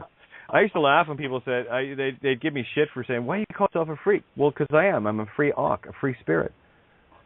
Yeah. Oh, that's right. You're polarized. Well, I'm a nutcase. No, it's all good. Oh, well, good. I don't want any people that would be deemed normal on this planet here, because normal gets people killed. Normal people like wars and debts and taxes and pedophilia and all the rest of that. Serial killers and shit. No, nothing normal at this table. Well, there's the no spirit breath for sickness. No ro mal. Oh, can you make this up? Didn't need to, because it's perfect. So what else, my friend? What else? Great to have you. Well, yeah, I'm very excited to be on, and thank you for allowing me to be on. I saw I'm a first-time listener, and I noticed that your Blog Talk description of today's show was kind of right up my alley. I love studying the mind. Can you guys hear me okay, by the way? Loud and clear. Great. I love studying the mind, but from a biblical Christian perspective, okay, from a very spiritual perspective, which I know is something that you certainly don't mind, because you've been talking about spiritual things this whole time. But well, it depends. It depends on your definition of Christian. Now, most people are confused with what a Christian is. That's the born again, take Jesus into your heart nonsense that the church spews. Whereas I just choose to do what Jesus taught, because the guy was right on the money, and the church teaches is exactly the opposite of what he taught. So yeah, that's where we come from. At least that's where I am here, and we've had many discussions on this, and we just decided to listen to the great masters. Absolutely, carry on. Right. Well, I was just gonna ask you then. Well, that was my next question to you. Being that I don't know you, and being that I'm somebody who does defend the truth, I was just curious. How do you think we can define truth? What is truth? How do we know it's the truth? Truth, in the heart. It's not something you can think. Truth is just truth, and you feel it. It's a pure, intuitive connection to source. And does it come from anywhere? Does it come from anywhere? Yeah, source. That's what we're all part of, connected to the all, the one. The one. What does that mean? Well, let me ask you. What does that mean to you? Does that mean? I think. Hang on. No, I'm going to answer your question. Does that involve a gray-haired guy with a penis that lives in an imaginary castle in the sky, as the church teaches, or is that the Mama Papa heart of all creation, which is the himself, herself, itself, the 3 in 1, 1 in 3? Yeah. Well, God is a male. So that was offensive. But I would say that. I was waiting for you to actually fess up as to who you really are. I know a leading question, and if you're going to come on this table and be divided and conquered, thinking that a cock or a fucking pussy makes somebody better or lesser than somebody else, then you can take your Christian dogma that the church has rammed into your ass so deep it's blinded you somewhere else. Go talk to Alex Jones. Wait a minute. Hold on. They'll probably hate to the sweet guy I was just listening to. That's the problem. That's the problem. Dude, you totally went. There we go. That's what I do to Christian fundamentalist fuckwads. Sorry, I just call it as it is. Love you, Kat. You done well. Oh, fuck it. You know, I'm tired of these fundamentalist fucks coming on trying to talk to me about the Bible literally. And here's a challenge for you, Christian monkey. Have you read the fucking book? Because I have, front to back. New Testament twice. Better yet, I read it properly. Isn't that interesting? I just didn't read it as well as I thought. Go to Bill Donahue, hiddenmeanings.com. That way you'll get your head out of your churchianity ass and actually learn what Jesus was teaching instead of fucking defiling the words. Okay? Now take a hike. Go find some fucking table that can handle your idiocy, because not here, buddy. We don't debate truth here. We just accept it. Rant over. Bye. How's that melatonin doing for you? Oh, yeah, I could probably use some, actually. Come to think of it. Oh, no. Listen, don't see, this is the thing. These monkeys show up, right?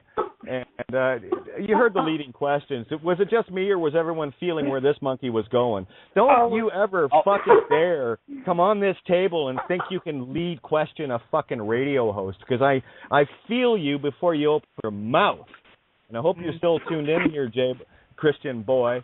You know, maybe you should go get some guns and go kill some fucking Muslims the way your teachers are teaching you. Does that work for you? Yeah. The best one is how do you know what truth is? You know, what's truth? Well, I don't know. You can change any law you want into truth if that's what you want to eat. You know. Yeah. Well, I believe God is a male. Get your head out of your ass. Yeah. The whole story is Osiris, buddy. You got to get rid of that. You're missing the whole story. It's too bad. Don't worry. We'll come back for you. Well, I won't, but someone else will come back for you in the next pass, because you got a few turns on this globe before you figure it out. And I tell you right now, that's all we're trying to do. And I find it kind of interesting that kind of energy would show up here tonight, because I know where it was leading. It was going to get down into the Leviticus shit and all the rest of the crap that goes along with it that is completely undefined properly, because the hate that gets taught in the Christian dogma and the Muslim and the rest of the dogma is exactly that. It's hate. It's divide and conquer. It's how, apparently, if God is so fucking awesome, your God, then your God doesn't make mistakes. So take your judgments. Now, judge not lest ye be judged, monkey brain. Sorry, I can only assess. I'm not judging you. I can only assess what I'm dealing with. And you take that monkey brain and shove it up your ass. Uranus, heaven. You might find some heaven there. So there you go. You get a beautiful little Katie bitch rant. Love it. Love it. Somebody says hate the bong. Yeah, agenda. Right. Oh yeah, I was waiting for it to get to the LGBT part. Did you feel that one, Bindi? Did you feel that? I smelled it. I laughed. Oh fuck! As soon as he opened his mouth, it's here we go. I know this energy. Christianity is the same. I thought, yeah, hell yeah. At least if you're gonna be a shill or a monk dick, come on, at least be original. Come right out and have the balls to say, I'm a fundamentalist Christian. I hate fucking everybody. What do you think of this, Kate? Now I might have a chance to have a chat with you, because at least I know you're being partially honest with yourself. Yeah. Look in the mirror and have a really good look in the mirror and realize the hating asshole, serial fucking killer, pedophilic agreeer that you are, and then maybe you might get somewhere. How about that? How about you look in that mirror and then smash it? Okay, how about we swap first row tickets to hell? Oh, hey, why not, right? Let's go. Oh, yeah, I gotta say thank you, buddy, because you know what?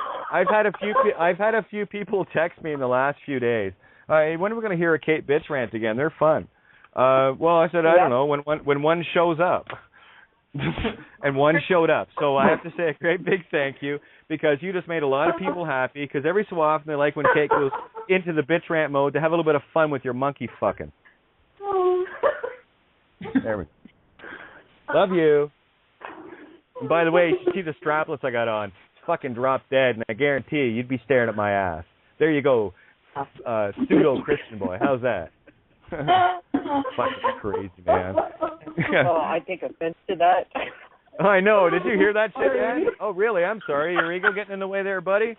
You take offense to that? Well, where are you going to put that fence? Around your fucking house that you're living in that's caught in the quagmire somewhere? Yeah. Take offense. Take offense somewhere else. Put it up.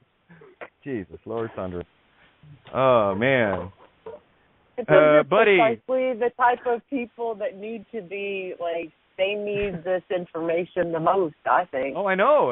That's why they are the most lost, duped, brainwashed. Well, I'll tell you, that's a conversation he's not going to forget.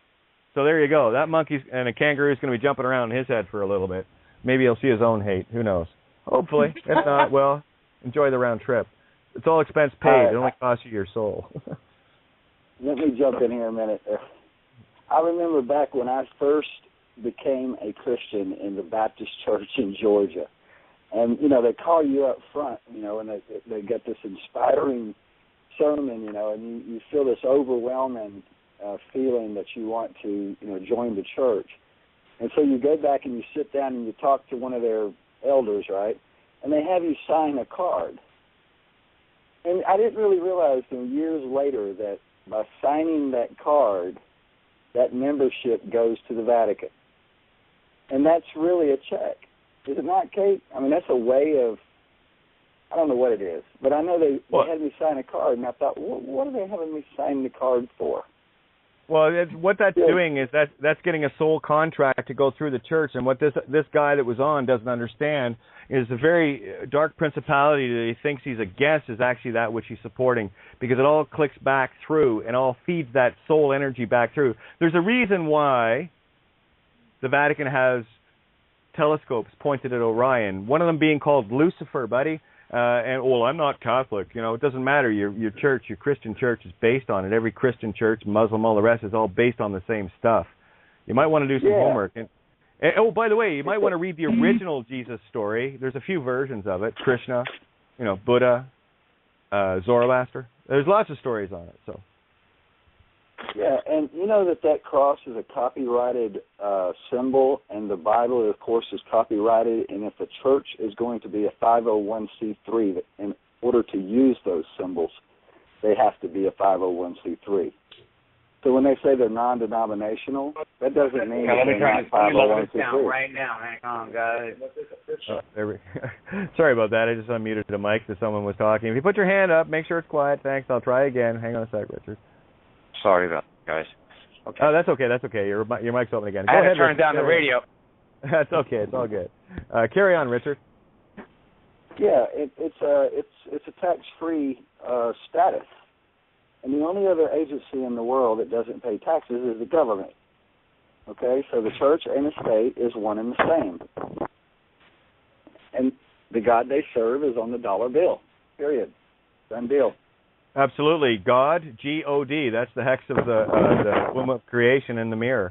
And I've got all the mics open. I'm not sure who's on 585,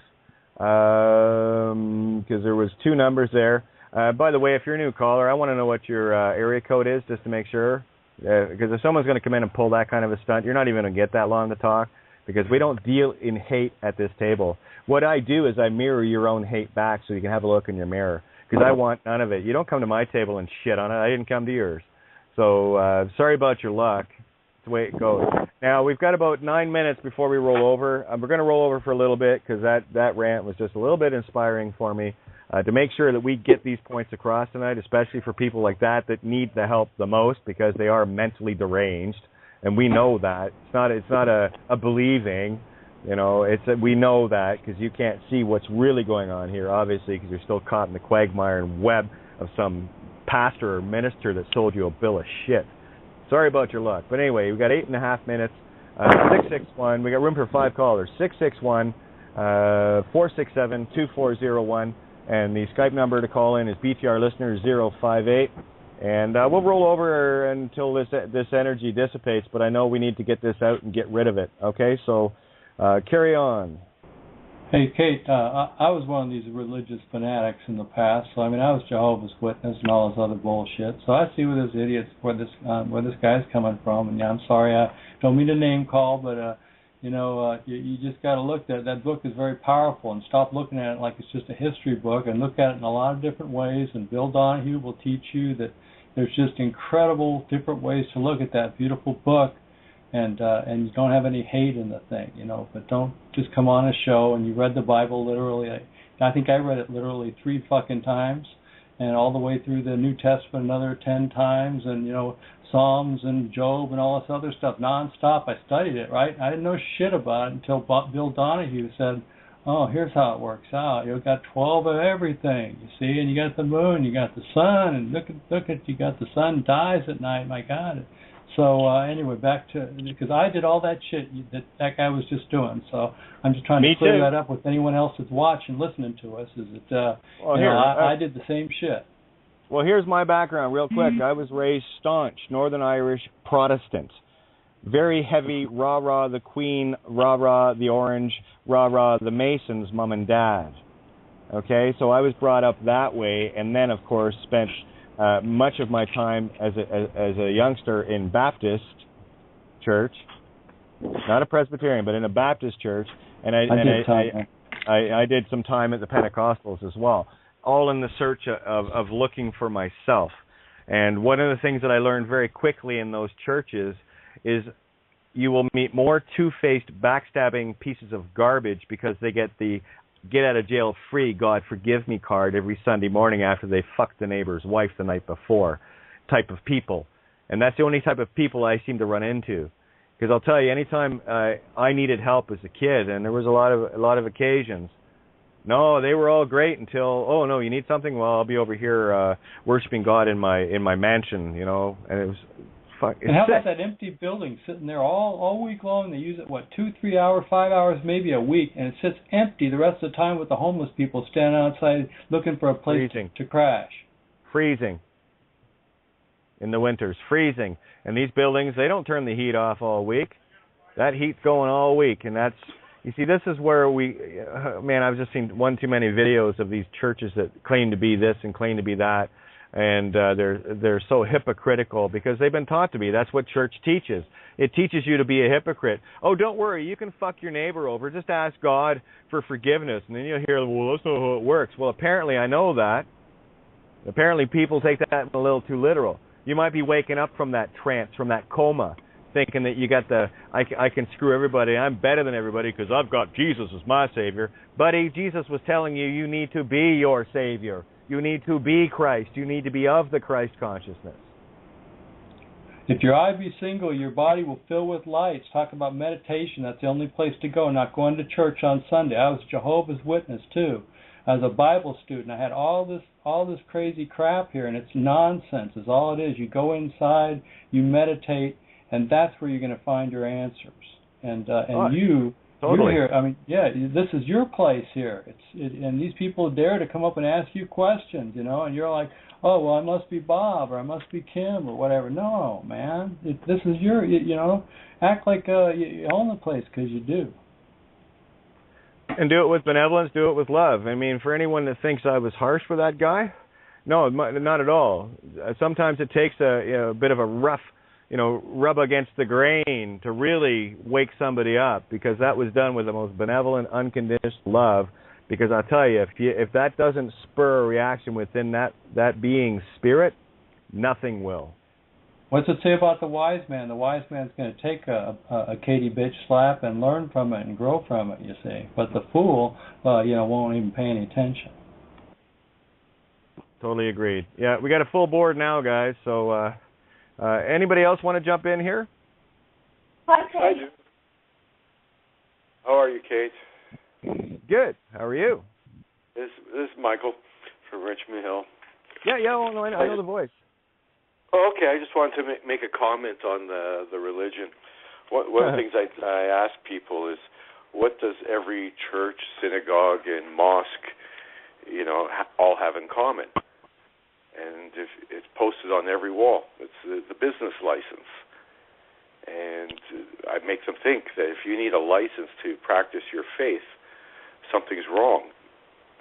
They're all Michael, you're right on the money. What is a denomination? You talked about 3 denominations. Was that a 10, a 20, and a 50? That's the denomination of Rome, right there. 10, 20, 50s. Yep. And nom in French is name, and nom, the sound nom in Hungarian means no. So nom nom, bitch, depends on your version of nom now, doesn't it? Yeah. Amen to that. And I had a joke for you earlier, but when you guys were talking about hormones. Oh yeah, well we know that one. Yeah, you'd have to give her. Yeah. And she doesn't pay, right? That's right. Yeah. Yeah, we know the joke. So I think I've told that one a few times. Yeah.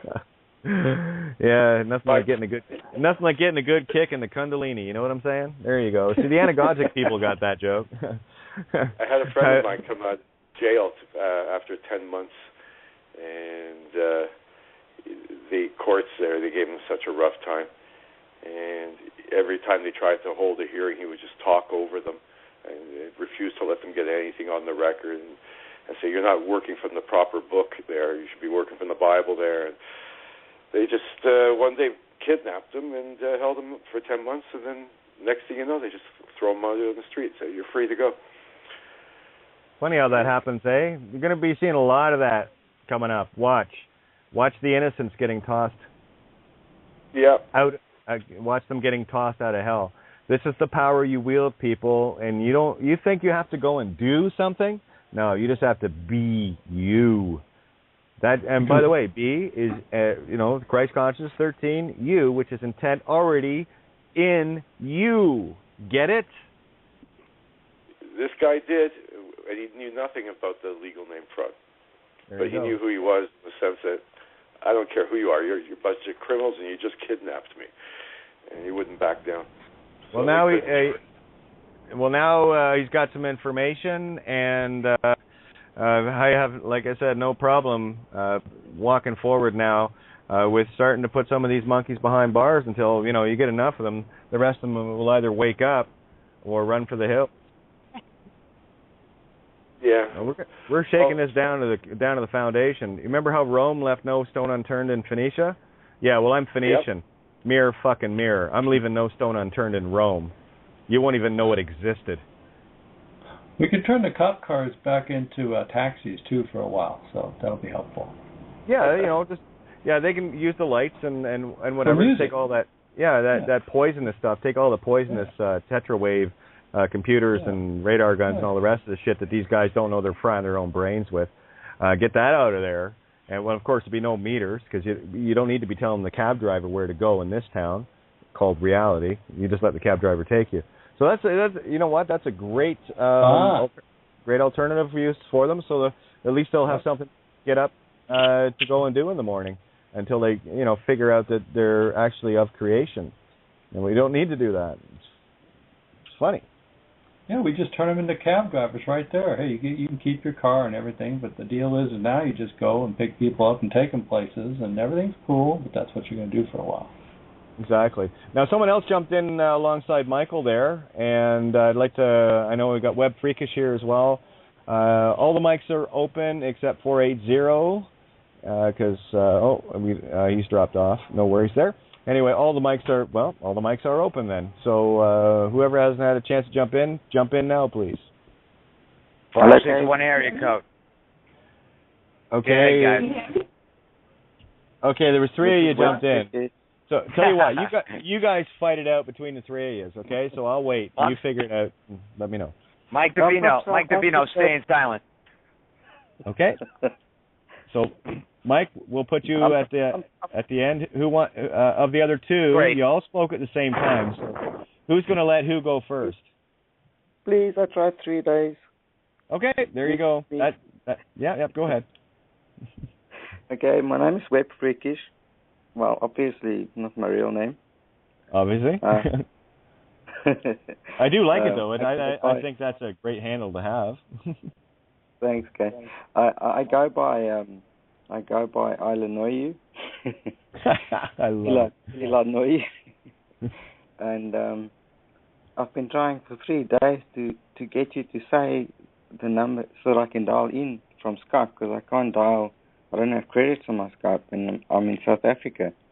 Oh, well, you can actually go to the Blog Talk page. There's a Skype button there that you can click on. You don't need the BTR listener number. Sure.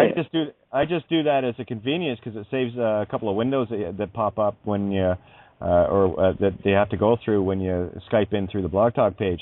Yeah, the BTR listener, you're in the Lighthouse, are you not? In the Lighthouse. The Skype group, the Lighthouse? No. Oh, here, hang on. I thought you were in there. One sec. Okay, now this will be. What's the other handle on your Skype? Because it's not the same as Web Freakish. It will be Illinois. The green cricket. Oh, no, that's not the one. Okay, let me just see if it comes up as Web Freakish. Nope, I don't have you in my contacts. No, you aren't. It's the first time I'm contacting you. Oh, I thought I had you in my contacts. Good idea to get in my contacts. That way I can add you to the room so that you'll always know what the number is. So let me just do a search for this right now. See, I get shit done in the now. Let's just get this done. You know, no excuses. You can call in. I'll make sure you have the number. I just need to know, what do you need from me? Okay. Utenhage, South Africa, yeah? Yeah, that's me. Okay, add to contacts. And send. I just sent you a contact request, so accept, and then I can get you into the Lighthouse, and then all your woes are gone because you're going to be hanging out with a whole bunch of Web Freakishes in there. I know, I hang out there. Excellent. So there you go. Excellent. Thank you very much. I appreciate that. All good. Now, just don't be one of them fundamentalist types. I love you. Go ahead. I'm fundamental about everything you do, and I'm androgynous, same as you, different way around. I'm your mirror. Oh, isn't that cool? Yeah, I've got a couple of friends in that mirror. It is a beautiful. I do love that mirror. I do. It's just when I meet the mirror of me in the physical sense, it's quite something. So awesome. Hi. And I'm also Aquarius. So. Oh, even better. It just keeps getting better with you, doesn't it? It does, actually. Oh, have you? Do you know of Yvonne down in South Africa? I've heard you speak of her, Blossom. Yeah, Blossom. So what I'll do, she's in the Skype room. We connect everybody. So as soon as you haven't accepted the contact request yet, just click on that and accept it, and I can add you into the Lighthouse. And that way you're in with the rest of everybody. There's hundreds of us here, so. I'll add it after this. I'm just No, do it now. You can do it now. Just add it. Okay. The way I speak, my pronunciation is very South African. Oh no, I love the South African accent. You're from South Africa. So I apologize to everybody. I'll try. Nah, just go, man. We get everybody. You think you got issues? Okay. You should hear Nala when he gets on a roll. I love Nala. He's Scottish, and man, when he gets on a roll, I can understand him, but I know most North Americans can't. So you sound peachy. Okay, good. Thanks. Excellent. No, that's good. Yes, I'm so happy to get on. 3 days, it's 2 o'clock, 3 o'clock here in the morning. I know it's late, so have at her. Let's get you going here. No, I just wanted to say hello and. Cheers. I'm just cheers. You found a group. No, you found home, baby. And like I said, as soon as you can add the contact, just do that, and I'll swing you into the Lighthouse. And we've got others all over the world, my friend. We've got different groups set up as well. Haven't got a South African one, but I know we've got a bunch of people in South Africa now. Actually, quite a few. So well done. Look at you guys. We'll try. I just wanted to say something about what happened about the past few days or so. Sure. You had Blossom on, and then that Blossom turned into what's his name? Mike? Is it Michael? Oh, Strawberry. So yes. The Blossom turned into a strawberry. It's so beautiful. Oh, I even missed that one. Well done. Look at you, Mr. I've got eyes to see and ears to hear. and what was amazing to me is this massive hole that opened in the UK, and right there in the middle, it's like a black hole, and that's us. Yep. That's us. That's us pulling all all their energy back to where it belongs. Boy, hey everybody, I think I don't think, I know. Nice to have others, the heavenly hosts, show up at the table finally doing their job. Well done. I tell you, you are the first, I won't say the first, well, no, there's actually two, and go figure, both my mirrors, one in the UK and yourself, that are the only other two spirits I know that are walking the perfect road. Thank you for doing your job as I've been doing mine. Nice game piece, eh? Talk about fun. Ow! Trying. I'm very shy, though. You guys must realize that. Oh, you're doing great. It's just a phone call here anyway. So, what do you like to go by? So for a handle, is there anything particular you like that you've chosen? You guys can call me Jean. Jean? Okay. Yeah, Jean. Okay. There's Jean, that's a choice. No, Jean, that works. Jean, yeah. I like it, genre. Woohoo! Look at you go. Everybody, say hi to Jean. The mics that are open, and I'd love. We got almost a full board here, guys, and there's only Hello, John. Hello, John. G'day, John. Hi, everybody. Good to hear you. Welcome. You're home. Yeah. You can call me anything that's got anything to do with John or Jean or Juan or just not Juan. Although it means the same thing. Yeah, there's too much assumption in Juan. What do you wanna do? Yeah. So yeah. It's got a Luciferian vibe to it, Juan. Yeah, I don't like it. And I'm a very down to earth person. So. Yeah. Do you know what I love about the South African accent? It's got a timbre all of its own. But I've often referred to it in the same way I refer to Anglicans as being Catholic light. South African to me is like Australian light. It's got that beautiful Boer thing going on, So, it's just the fluidity of the different accents across this planet. And I've really, over the last couple of years, with so many people from all over the world, really got a feel for that. Overall, it's like one accent rolls into the next. I mean, look at North America. Yeah. Originally settled by your typical white Anglo-Saxon, serial killers, Presbyterians, whatever. Right. Same thing, right?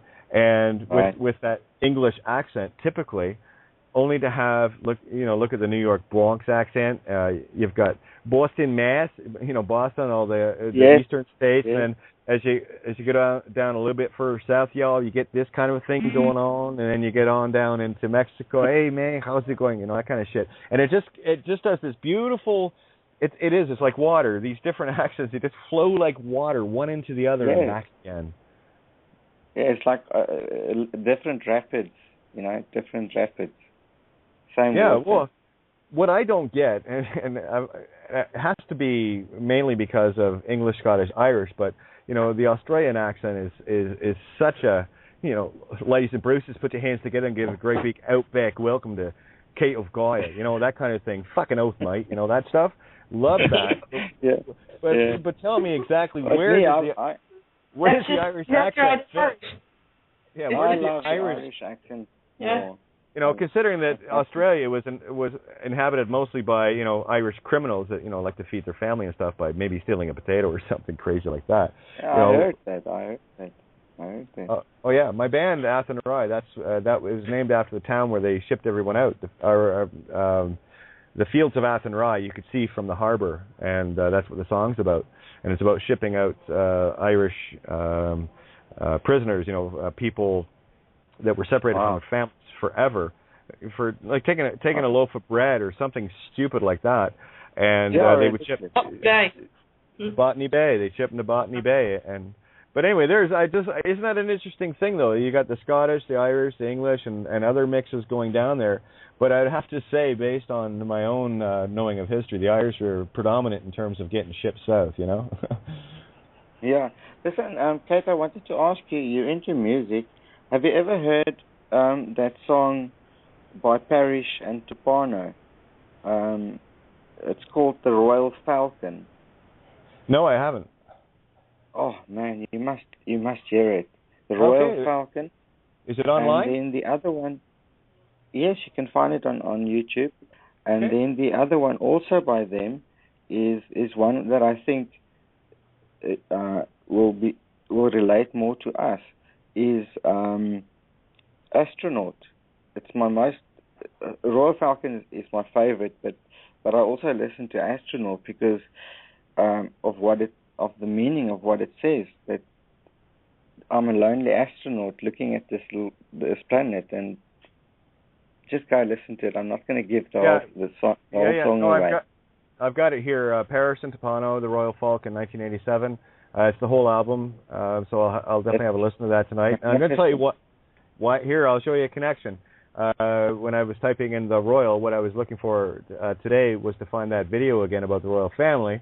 And of course, what pops up, the Royal and the Thompson family crest, that's the family line I'm from, have 3 falcons in it. So these are, and 1987 was the year my mom died. So these are all the dots that connect for me very quickly, right? So just letting you know of our synchronicity, how we are connected. You see that? Exactly. So I believe it, absolutely. I'm following the yellow brick road here, and now I know where to go, so I'll check that out, and when I get there, I'll know why. That's you it. Will. Check it. That's the thing. I keep trying to tell people it is that simple. Something resonates, go look for it, because when you go look for it and see it, then you will know why you had to go looking for it in the first place, because it's going to connect a couple of your dots. And then those dots that you've just connected, you're going to connect the next ones, and the next ones, until it gets fractal on your sorry ass. You get real spiritual like. It's funny. It does. I can tell you a little something personal about my life. My son-in-law, it's just me and my wife and our daughter and my son-in-law. And I showed him that we are connected via my family and via his family. We are actually connected, and he married my daughter. Yeah, isn't that funny? It's not like an incestuous thing now I'm talking about here. It's very spiritual, because on the one side it came from a church, via a church, and on the other side it came via my sister's husband from his family. So it's not incest. It's it's just amazing that he came into our life and he just fitted in perfectly. The 4 of us are like, they both Aries, my wife and him, and me and my daughter are both Aquarians. So it's amazing. It's amazing stuff. And when you see the connection, things make sense. He was shocked to hear that we are connected. He couldn't believe it. Well, I mean, it had to be like that way. Well, yeah. I mean, that's what you go back to the allegory, the anagogic of the Oedipus Rex story, and what you end up with there is the Luciferian mindset, which is the son that ends up killing his own father, marrying his own mother, and and that's exactly what this whole thing has been about. The Luciferian mindset is the one that's trying to kill the original intent, which is part of Source anyway, which is something I wish Buddy had maybe called in another night and maybe listened to this show, but I'd never be able to talk about this unless it had been, see, look, we're getting all these beautiful inspirations to walk the roads, to show it even clearer for everybody else that may not have it quite there yet, but boy, oh boy, look how close everyone is. Let's just say there's a few more on the other side of the mirror now than there, for me, I know they are because I see them, than there was 3 months ago. Because I got to tell you, the other side of the mirror really came into focus with a few others, and I watched them as they stepped through that looking glass, that illusion called legal name, and really stepped into it. Because once you step into it, you're on the other side of the mirror. And guess what happens? Because you're on the other side of the mirror, everything that comes at you gets what? Gets reflected back. Back. Get on this side, guys. And I don't know. It's just so amazing. I told my son. I don't call him my son-in-law. He's my son. He's my son. So I told him tonight that once you've seen it, you can't unsee it, and your vision will just increase, and you will just start to see better and better and better and better, and you'll look at a word and immediately you'll say, this is not right, this is not for me, this is not what I want, this is rubbish, this is program. I'm not getting involved in this. I have a question. How long you been at the table before you finally decided to call in? I've been listening for a long time. But I've been looking for a long time. But I found you probably a month ago.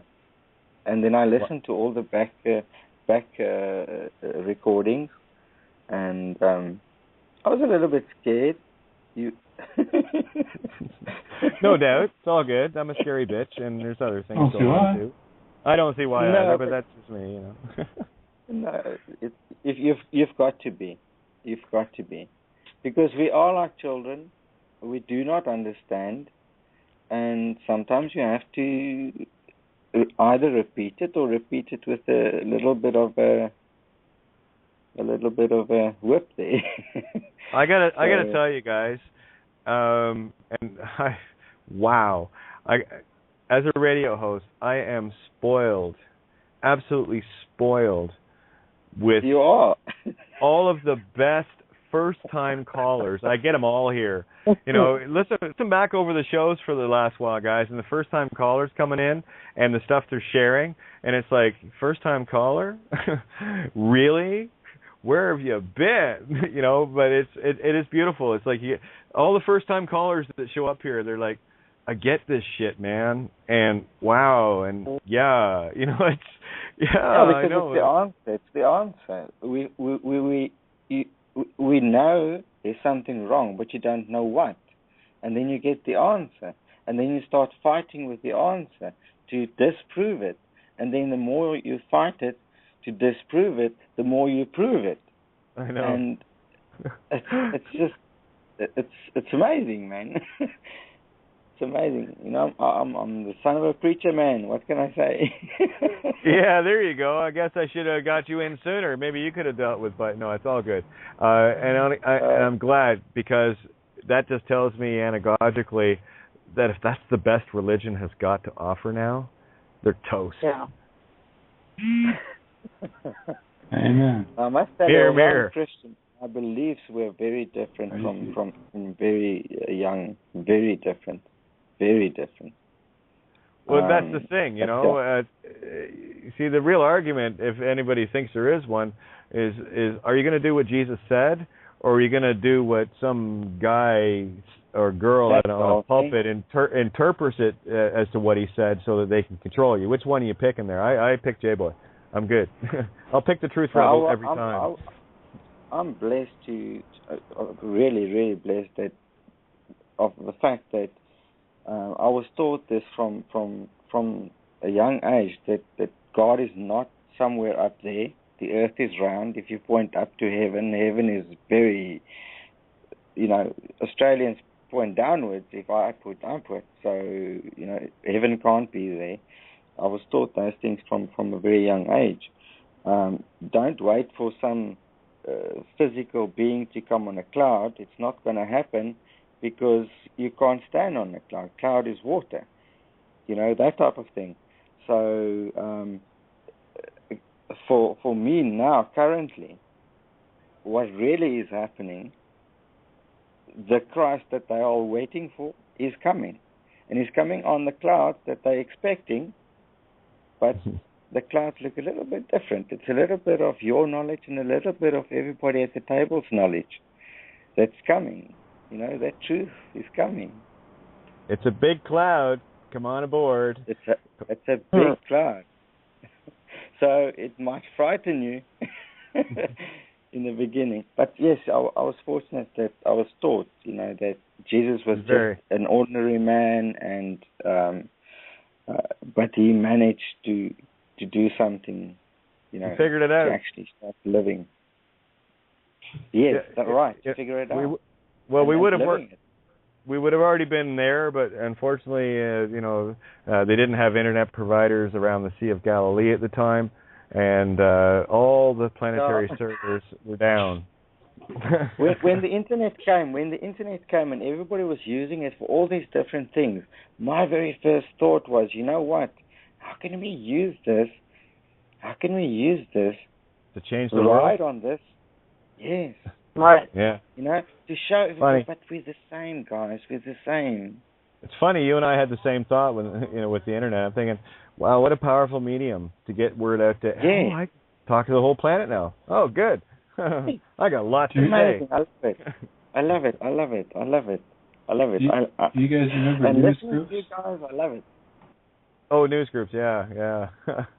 Yeah, we used to. Remember it was emailed. You'd go to your board, or on the internet, you'd dial into like a bulletin board, maybe connect to the internet, and you had these news servers, and they didn't change over the years. That's where people went to discuss everything, and it was no holds barred. You could say anything you want, any pictures you want. It's just the way it was. It was great. Right. Yep. Wide open. Speaking now? Go ahead. Who was speaking just now? That's Kim. Kim. Okay.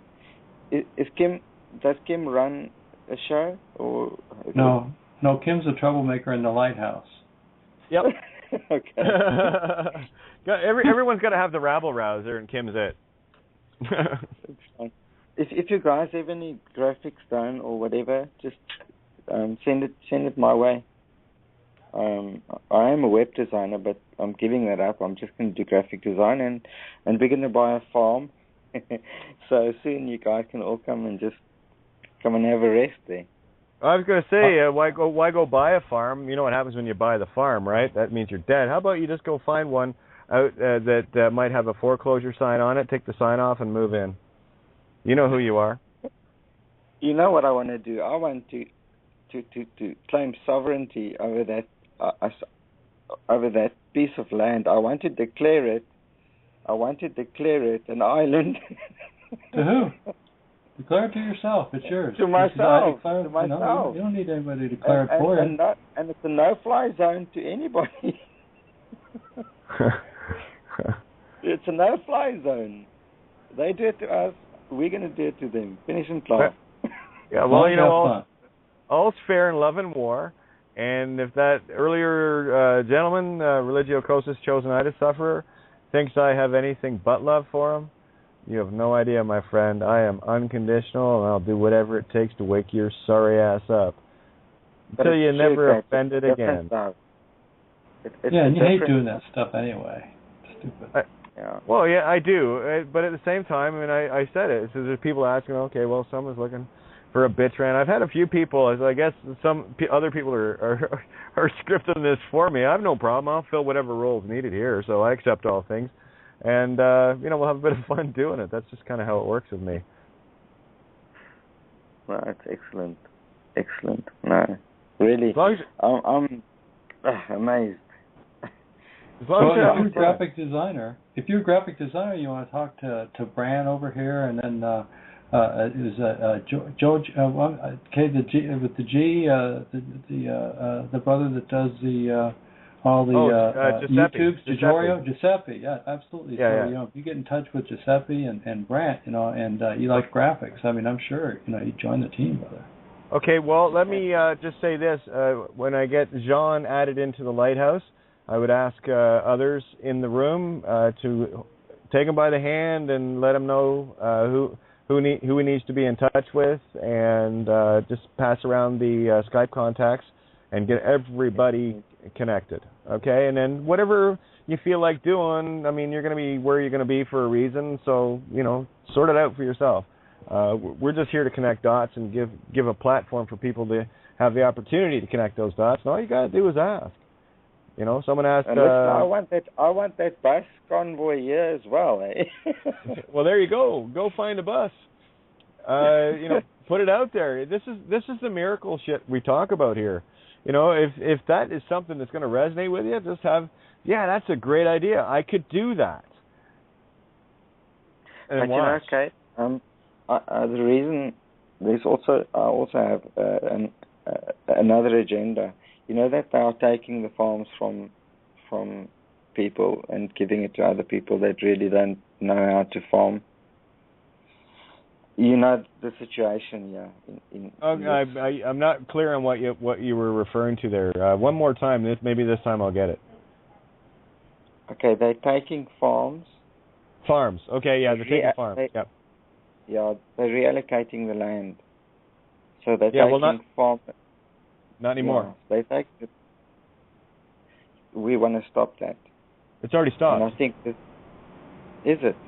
Yeah, those with no legal name that know who they are can walk in and no one can ever touch that property. I've been in touch with a guy down in Colorado right now that is in his late cousin's home, and he doesn't have a legal name and will never confess to be a legal name.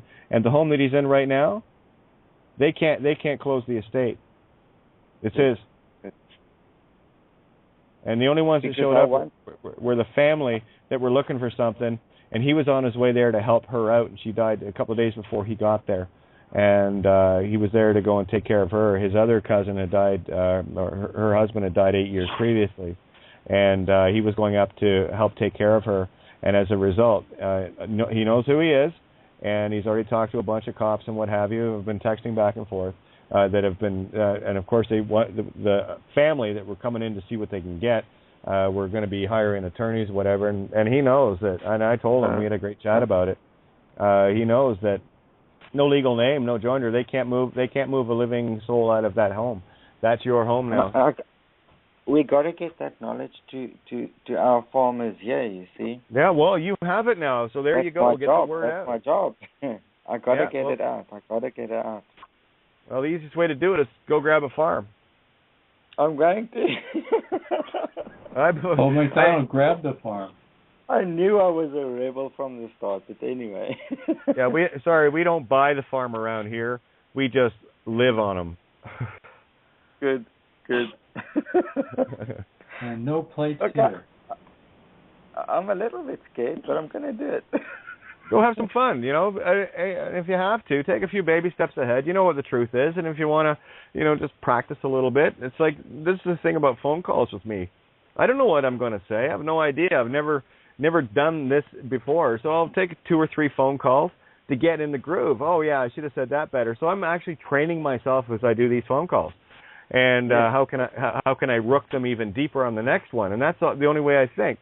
How can I really get this point home? And I don't know if you heard the call tonight that I played, but I laid it out in no uncertain terms. That was pretty clear. I will have to go to listen to the recording because I was struggling to try and get the number and the browser. Well, tell you what, I'll play it one more time here because I'm gonna roll out. It's 9:30 anyway. I didn't really want to be on for the full again today, but here we are. I'm almost there. So how about I just play that again for everyone's benefit? So because we've had a great chat tonight, and this is me calling Burlington Courts here in Ontario earlier today, and well, it speaks for itself. So I'm not going to mute everybody. So just if you can mute on your end, that would be greatly appreciated, so everyone can hear this. I'm going to the volume should be okay. Here we go.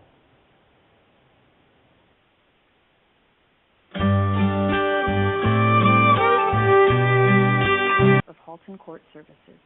For service in English, please press 1. For service in French, please press. If you know the extension of the person you wish to reach, please enter it now. For staff directory, press 1. If you received a ticket in Burlington or Oakville, press 2. If you received a ticket in Milton or Halton Hills, press 3. For a municipal property, transferring you to Milton POA Admin Queue. Look forward. all of our... Good afternoon, Court Services. Hello, Holland Court Services. I have a quick question with regards to early resolution, meet with the prosecutor. Yes. I was wondering, who would I talk to regarding that? What is it you're calling about, like setting one up? Yeah, setting one up or talking to a, Crown prosecutor. Oh, no, you don't. You have to choose an option on the back of the ticket, and then an early resolution date is mailed out to you. Well, no, there was a letter sent that says I can call this number, and I'm calling it, so... do you have a scheduled early resolution, sir? It's ma'am, actually, no. I just have this from the Ontario Court of Justice, Provincial Offences Okay. Office. What is the ticket number? Sir, I'm not ready to give that out yet. What I do need to talk to is, more importantly, this officer has committed fraud by using a legal name joinder, right? So I need to talk to a Crown prosecutor regarding a private prosecution of this individual for aiding and abetting fraud by enticing someone into being a legal name, which is Crown property. That's a fact. Okay. So a ticket was issued, and you would like to meet with the prosecutor, correct? Oh, yeah. I want to sort this out so I can set up a private prosecution of this police officer for committing fraud and felonies. Okay. I actually, just to let you know, I do have a legal name given to me by the Crown, like a bar card, if you will. So I'm going to be going around prosecuting these guys now. Okay. Okay, sir, so if you would like to set up... Ma'am, it is ma'am. I'm transgendered. Do not assume anything based on a voice. Thank you very much. I already corrected that once. I will not correct it again. So let's start again. Okay. If you would like to schedule an early resolution, a meeting with the prosecutor, option number 2, you tick the option off. You can mail it in. No, I don't do that. That's sorry, hon. That's mail fraud. I don't do that, nor will the individuals that I talk to. No, this goes a lot deeper than I think you're aware of. Okay. I just need to talk to a Crown prosecutor and sort them out. I just need, or a justice of the peace to set up a private prosecution. That's all I'm calling for. This cop is committing fraud. Constable Scary. So you would like to privately prosecute him? No, prosecute. Okay. I'm not laying a complaint. This is a prosecution hunt. I have a legal name to use, and I plan on using it. I'm going to put some of these guys behind bars, and maybe the rest of the system will wake up to this. Okay. I've already talked to the SIU, by the way, just so you know. I've got a lot of people in this loop right now. So if you got a prosecutor handy, I'd love to talk to one. No, I'm sorry. The prosecutor has left for the day. What's a good time to call back then so I can talk to this individual and set them straight on what they're doing? You have to set up an appointment, sir. I don't have, ma'am, it is ma'am. I'm sorry. Okay, I'm sorry. Yes, that has just nailed you with the sexual discrimination. So let's keep going here. Let's just keep going here, ma'am. That's the third time I've had to correct you on that. That is now discrimination. That's correct. That is discrimination. Do you want added to this list? Now we're going to talk like rational human beings. You can refer to me as Jane Doe, if that makes it easier for you. Yes, the voice is confusing. Okay. So I need information regarding getting a hold of a private prosecutor, Crown prosecutor, someone who's committing fraud for the Crown, so that I can set up a private prosecution with a justice of the peace in my court, because I have a legal name to use now, you see. Okay. The Burlington office is where the prosecutors work out of. That is the head office for the prosecutors. You have a number? You can. Yes, I do. Prosecution, the phone number. Let me grab a pen. The phone number. Got a pen now. The phone number is? Okay. 905 637 7790. Okay. Okay, that is where the prosecutor work out of that office. You can call there. I can give you an extension. Please. 6413, and you can speak to Michelle. Sure. And hopefully she can set something up for you. Okay. Now, this number, will I be able to reach a justice of the peace through this number at the court to see when they're going to be in their office so that I can see them personally? No, this is the prosecution phone number that I just gave you. Oh, no, I'm talking where you are. Are there justices of the peace in that office? We do have justice of the peace strictly here for court, though. Well, no, they have an obligation to someone who actually knows who they are and has a legal name and stands in honor with it. You see, the system just screwed itself, and this is the start of this, okay? Because this fraud has been going on. It's been going on against you as well, so this is for you as well. Okay?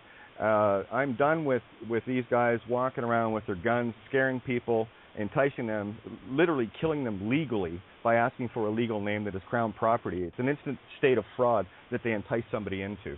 Now, this cop, his name is Constable Scary, and his number is 9130. Just want that on the record for you, because I know you record these calls. Okay. You might be able to, if it's some kind of complaint or something. No, you no would complaint. Like it's charges. It's straight. charges. Straight to jail, baby. There are just of the peace at the criminal court. And I don't know what days. You can certainly call over there. The criminal court. The phone number is 905. 878. 4165. And the extension there is 3428. 3428. Well, thank you very much. Thank you. This all I needed was direction as to where to go to next, because I know you're just answering phones and you've got a tough job as it is. I just don't, as you can tell, I just don't take any nonsense from anyone, especially when there's this level of crime going on around the world. No, it's done. The Crown Corporation is toast. It's a dead fiction. It is done. It is keeping everybody enslaved through mortgages and you name it. So this is for you, and when you see this come out, and you will be grateful, because we're all slaves to this system. Well, a few of us got out, and I'm one of them. And it's time to start charging these guys. No more getting away with it. That's literally getting away with murder, with intention, premeditated. A human being can be a legal person. A legal person can be a human being. You ask for a legal name, you kill them, literally in the legal sense. Okay, just letting you know, that's a little bit of a tidbit of, something to jump around. Okay, thank you. About. Much love. Okay. Have a good one. Bye-bye. Thank you. Bye-bye. Well, that was fun. It's a bit of a nail biter, isn't it? What's that? Thank you. I just flew over her head. Okay. I'm so happy you can share this with me. I don't want to say sir anymore. I'm real sorry. My union steward's gonna be real upset with me. Oh man. Now, I think that was a Wednesday, Tuesday. Wednesday, Tuesday, Thursday, or Friday? Wednesday, Thursday, Friday moment. Oh, yeah, we just had a Friday moment late Tuesday afternoon. It's great, or Tuesday night. And again, guys, this is how tough it is. Just pick up the phone, have some fun. Think of it as spiritual prank calls, but you're using the truth to prank them. Really messes their day up. Smile, you're on candid camera. Why? Because you candid? Well, you shouldn't have. Well, I feel sorry for Rick. No, Scary? No, I shit you not. The guy's name is Scary. How scary is that? Yeah, that's scary. Are you kidding me? Constable Scary. Yeah, well, I'll tell you, don't be going around scaring my friends, okay? Because you scare my friends, I'm going to put a scare into you. It's going to leave a little trail down your leg and across the sidewalk for a few feet. And it will be running. It's a scary story. It's a very scary story. And you're the star of it, Mr. Scary. That's excellent. It's excellent. Yeah, 9130. Give me the total now, guys, please. 9130 is 13. That's right. Scary Christ consciousness. I found the ante. So let's up the ante. Right, you win the QP doll. Johnny. Yeah, well, hey, what is a QP doll? Well, I'll tell you, it's a Kiro doll in literal sense. That's the Christ consciousness. Excuse me, and you just won. You guys really, I need to learn this Phoenician. Oh, I need to learn it. Well, the stuff's on my website, so it doesn't take long to catch on to it. I just have a couple of things that I pick out all the time. Certain sounds: ent, ship, hood, meant, sigh, say, anything that can make these sounds, and it's all there. John. It is all there. Right.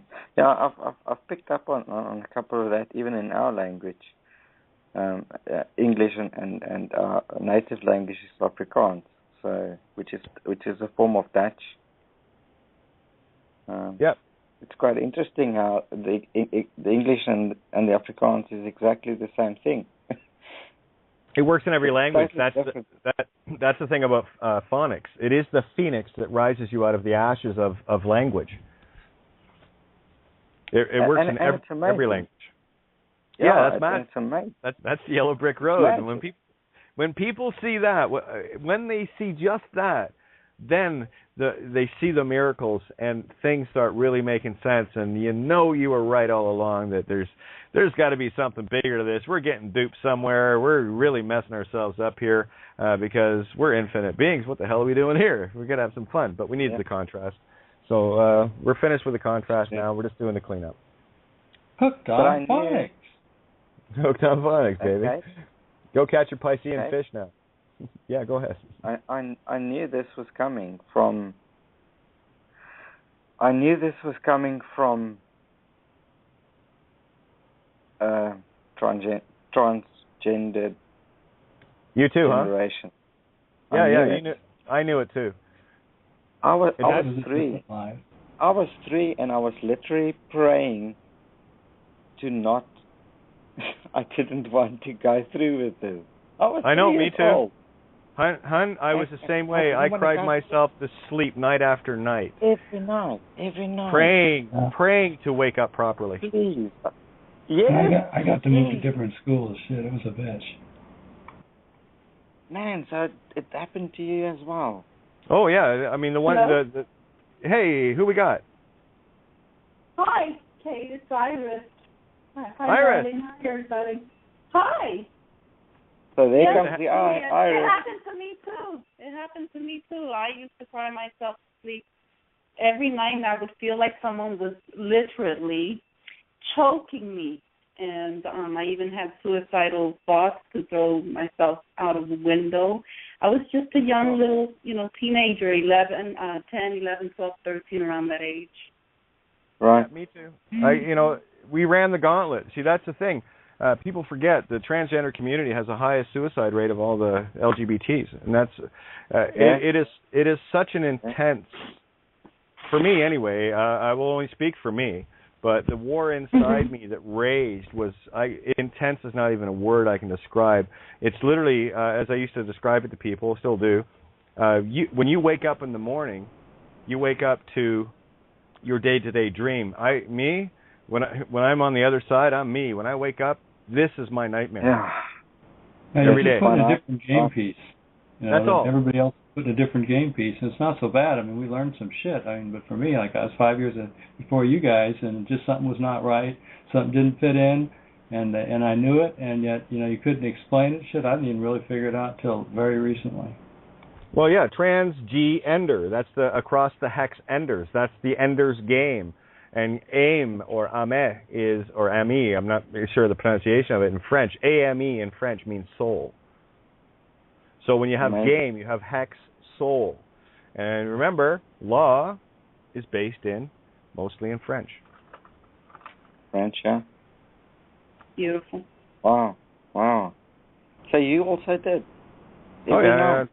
Yep, ran the gauntlet. And that disappointment every bloody morning. Every morning you wake up and it's like, oh, I'm still here in this. It was quite the war. I really haven't got into it that deep with people, but I'll just lay it on the line here. It's a feeling of being somewhere you don't want to be all the time. Yes. I had a very compassionate father. But you also knew that you had to go through it. You knew it. Oh yeah, that's the crucifixion. That's the ultimate crucifixion. Yes, I also in the past, I also think of it as that period when Jesus prayed and said, "Please let this bitter cup pass me by," because he knew it. Yep. He knew what was coming. Yep. But he knew he had to do it. But he also said, "But let thy will be done." And this is what's happening to us. Yes. It's the past. We came where we're supposed to be. Here we are. It's awesome. Game over. Now we get everything we wanted. It's just we got reverse order. Well, yeah, and here this is always my challenge to anyone that's been comfortable in whatever gender they're in. That's great. That's perfect. That's who and what you are. That's beautiful. But have a look at the things, and I love throwing this out here because I'm going to throw a mirror on this for you. Not only did I take the system on, but I did it while I was taking myself on. I tell you, what you've gone through is... It's been hell, but it's at the end. Look what we get at the end, though. We get to heaven. We get to share it. We get to show it. We get to be a part of it. That's the importance of this table, and I cannot stress that more. With each and every one of you, everything that you do in context and in connection with what we are sharing here, we've got a great idea, and all we're doing now is powering that great idea. It's called Let Creation Be Perfect. Let creation be perfect. We don't need to do a damn thing, and what we're doing now is going through the last motions of learning how to simply be. And in that light, if thine I be single, and we are the I that is single, we are the one, collectively and separately at the same time, the all-in-one, one and all. Let thine eye be single, the body will fill with light, and that's everything. It all fills with light. God is light, year light, year God. What's that? I'd like to take my hat off to every single one that has accepted Kate and others like us. Yeah, you had the real challenge, guys. It's not an easy thing to do. No, I'll be blunt. They really did. See, it was easy for me, and I'll ask you guys. It was easy for me because nothing about me changed. I've always been me inside. The only thing that changed was what I presented on the outside to let them know who I truly am inside. So I cannot expect for 1 second for people to simply just go, oh, well, Kate's just throwing a dress on now, big deal. Because that's not the way society was programmed. So listen to what John had said there and really take this compliment. And I say this in the utmost humility. The fact that you can accept people like us is a greater measure than us even accepting ourselves. That's how important you are. That's the truth. That's the truth. Everything works together. That is the truth. Absolutely. Yeah, guys, you're angels, man. And I mean it, real. Not fancy fairy beings. You're really angels. Angels of light. The heavenly host gathers at this table, and you all know why you're here. And it's getting clearer and clearer every day, and you're starting to see the miracles, and you're starting to see heaven being brought as a result of you. Bring it home, boys and girls. We didn't get kicked out of heaven. Heaven got kicked out of us. Let's bring it back. Amen. Oh, man. Yes, I'm sorry. Hey, Kate. I'm sorry. No, go ahead, Iris. Oh no, I didn't want to interrupt the lovely gentleman. With the these first-time callers that show up and they're all shy and shit, and then you can't shut them up. It's okay. He's one of them, like the rest of them. I love it. Go ahead, Iris. Oh no, I'm happy to hear your beautiful, darling voice again, and my heart just feels so full right now because I got to hear that second call that you. Not the second call, but for the second time I got to hear that call that you made to the lady about the prosecution. And, boy, am I having a birthday week. Because first strawberry, I heard that on my birthday, that Sunday. And then just had a huge miracle happen this past weekend, which, by the way, was my mother's birthday on Monday. And every year around this time of year, something huge always happens. I mean, humongous. And so now I'm going through another huge thing, which is very beautiful. And I want to share it as quickly as I can because I know we're running out of time, but not really because we're in the now. But anyway, I was having a conversation with the attorney that I work and live with, because I take care of her children, so I'm a live-in caretaker of her beautiful children. And she called me to the side on Sunday, actually, and said, kind of to correct me about something, because she had a little meeting with one of the children's father, and to discuss the subject of what I teach the children. Oh my God! About holidays, about the Easter Bunny and Santa Claus and all that. And then I just put a smile on my face right away, because I already knew what she was going to say. And she just said, that they didn't want that. She just got right to the point and said, well, we don't want them to know so early on. I said, well, first of all, I can never lie to children, so I'm not going to be doing that. And then she tried to explain to me, but could you just in the future just refer it back to us? And I said, absolutely, and I totally agree with you, and that's exactly what I did, by the way. Except that your children are so smart that they kept persistently telling me over and over again, no, we already know what mom and dad think. We want to know what you think, Iris. So there's a distinction right there. And then she goes, my children are very smart. Yeah, you're right. And then she kept hammering at home about, not doing it. I said, no, you're not hearing me. And I again repeated to her what I just said. And then finally, it's like it sunk in after 3 times, actually. And then out of that situation sprung a very beautiful conversation where I started to talk to her about phonics and how it was corrupted, and how we always misunderstanding things, and how, it's not healthy to teach children, to lie early on, and blah, blah, blah.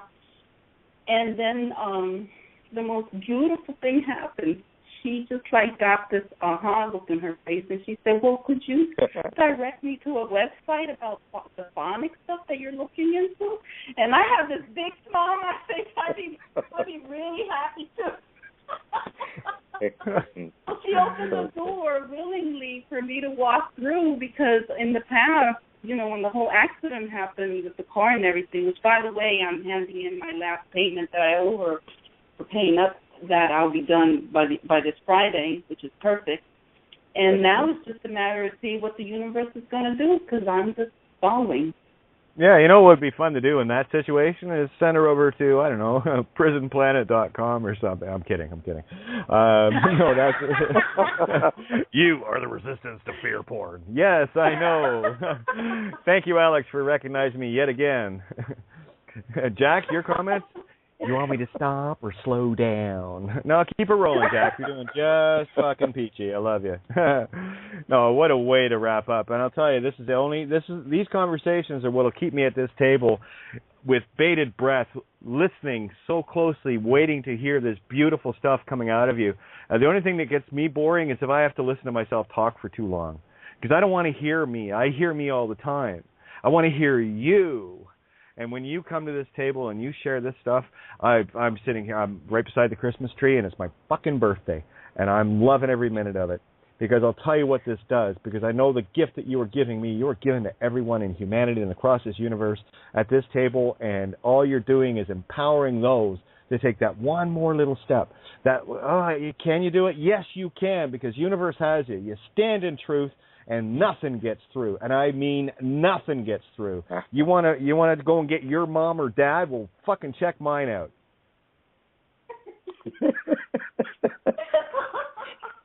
It's true. Check my mom and dad, my brothers, my sisters, especially my sisters. They're big. No, I'm joking. So, and again, approach this with a sense of humor, because it's a cosmic joke, and when you get the joke, their game finally starts to have a bit of a challenge to it. And then when you start seeing the wonderful effects that when you stay in the state of being and just follow your choices instead of, I got to do this, just choose, well, I'd like to do this. I wonder when that's going to show up. And then it shows up, and it's like, oh, okay, cool. That's my cue. I take my cue, I act my role, and I follow it through. The cue came in today to, well, you better give Burlington Courts a call. And it's funny, because I was getting up to go and grab a shower, And I just got up with that, and it hit me. Oh, no, I got to call now. So I did. That's you grab the song when it hits you, boys and girls, and you sing and you play and you dance and you show the world, you show the universe that you are the superstar, the only child of creation, because honestly, that's all you are. Isn't that cool? So time to get over you and get over you. Fucking awesome. That's it. I told you you're perfect. Call when you're naked. That's my favorite thing to say now. Told you you're perfect. Ha ha. Of course, the shit-eating grin to go along with it. You can't miss the shit-eating grin part. Oh boy, we're gonna dance. Where do we hang out? You think this is fun? Where do you see this shit? Oh my You bring God. the DMT. Oh, fucking! Don't worry, you won't need it with me around. I promise you. But Katie, sometimes really, you must think that there are new listeners, and all the time. They're totally blind. And when you get upset like that, you really scare them. My wife said, "Who's this person?" I don't like this person. That's I just said, Kate no, doing her no, no. thing. Listen to her. No, but she gets so angry. I said, just listen to her. Now, if you don't know somebody else that gets angry like that, give me a fucking break. This is a normal woman, and she's just screaming at the time that pisses you off because she's right. And so get over yourself. I bring Fluffy in when I need her. Yeah, Fluffy on demand. You might have Netflix. I got Fluffy on demand here. So, and she's way more entertaining than anything I've ever found on the internet, man. You get that girl going, look out. Well, you've seen it. You know what it's about. It's a lot easier now that I got a short leash on her, but I tell you, some of the leashes I didn't have before, I can't even listen back to it. But my fingernails listen to me go off, man. Holy shit. Yeah, I scared people. I scare myself. That old version scares me now. Okay? It's like, holy shit, you psycho. One thing that's true is you are right more than Rush Limbaugh. And, he claims like 97%. You're well over that. So I give you that. Oh, well, thank you. I appreciate that. We're almost out of time here, guys. Again, back tomorrow, 7 to 9 p.m. I will be joining Mike McCracken on Wolf Spirit Radio after, so we probably won't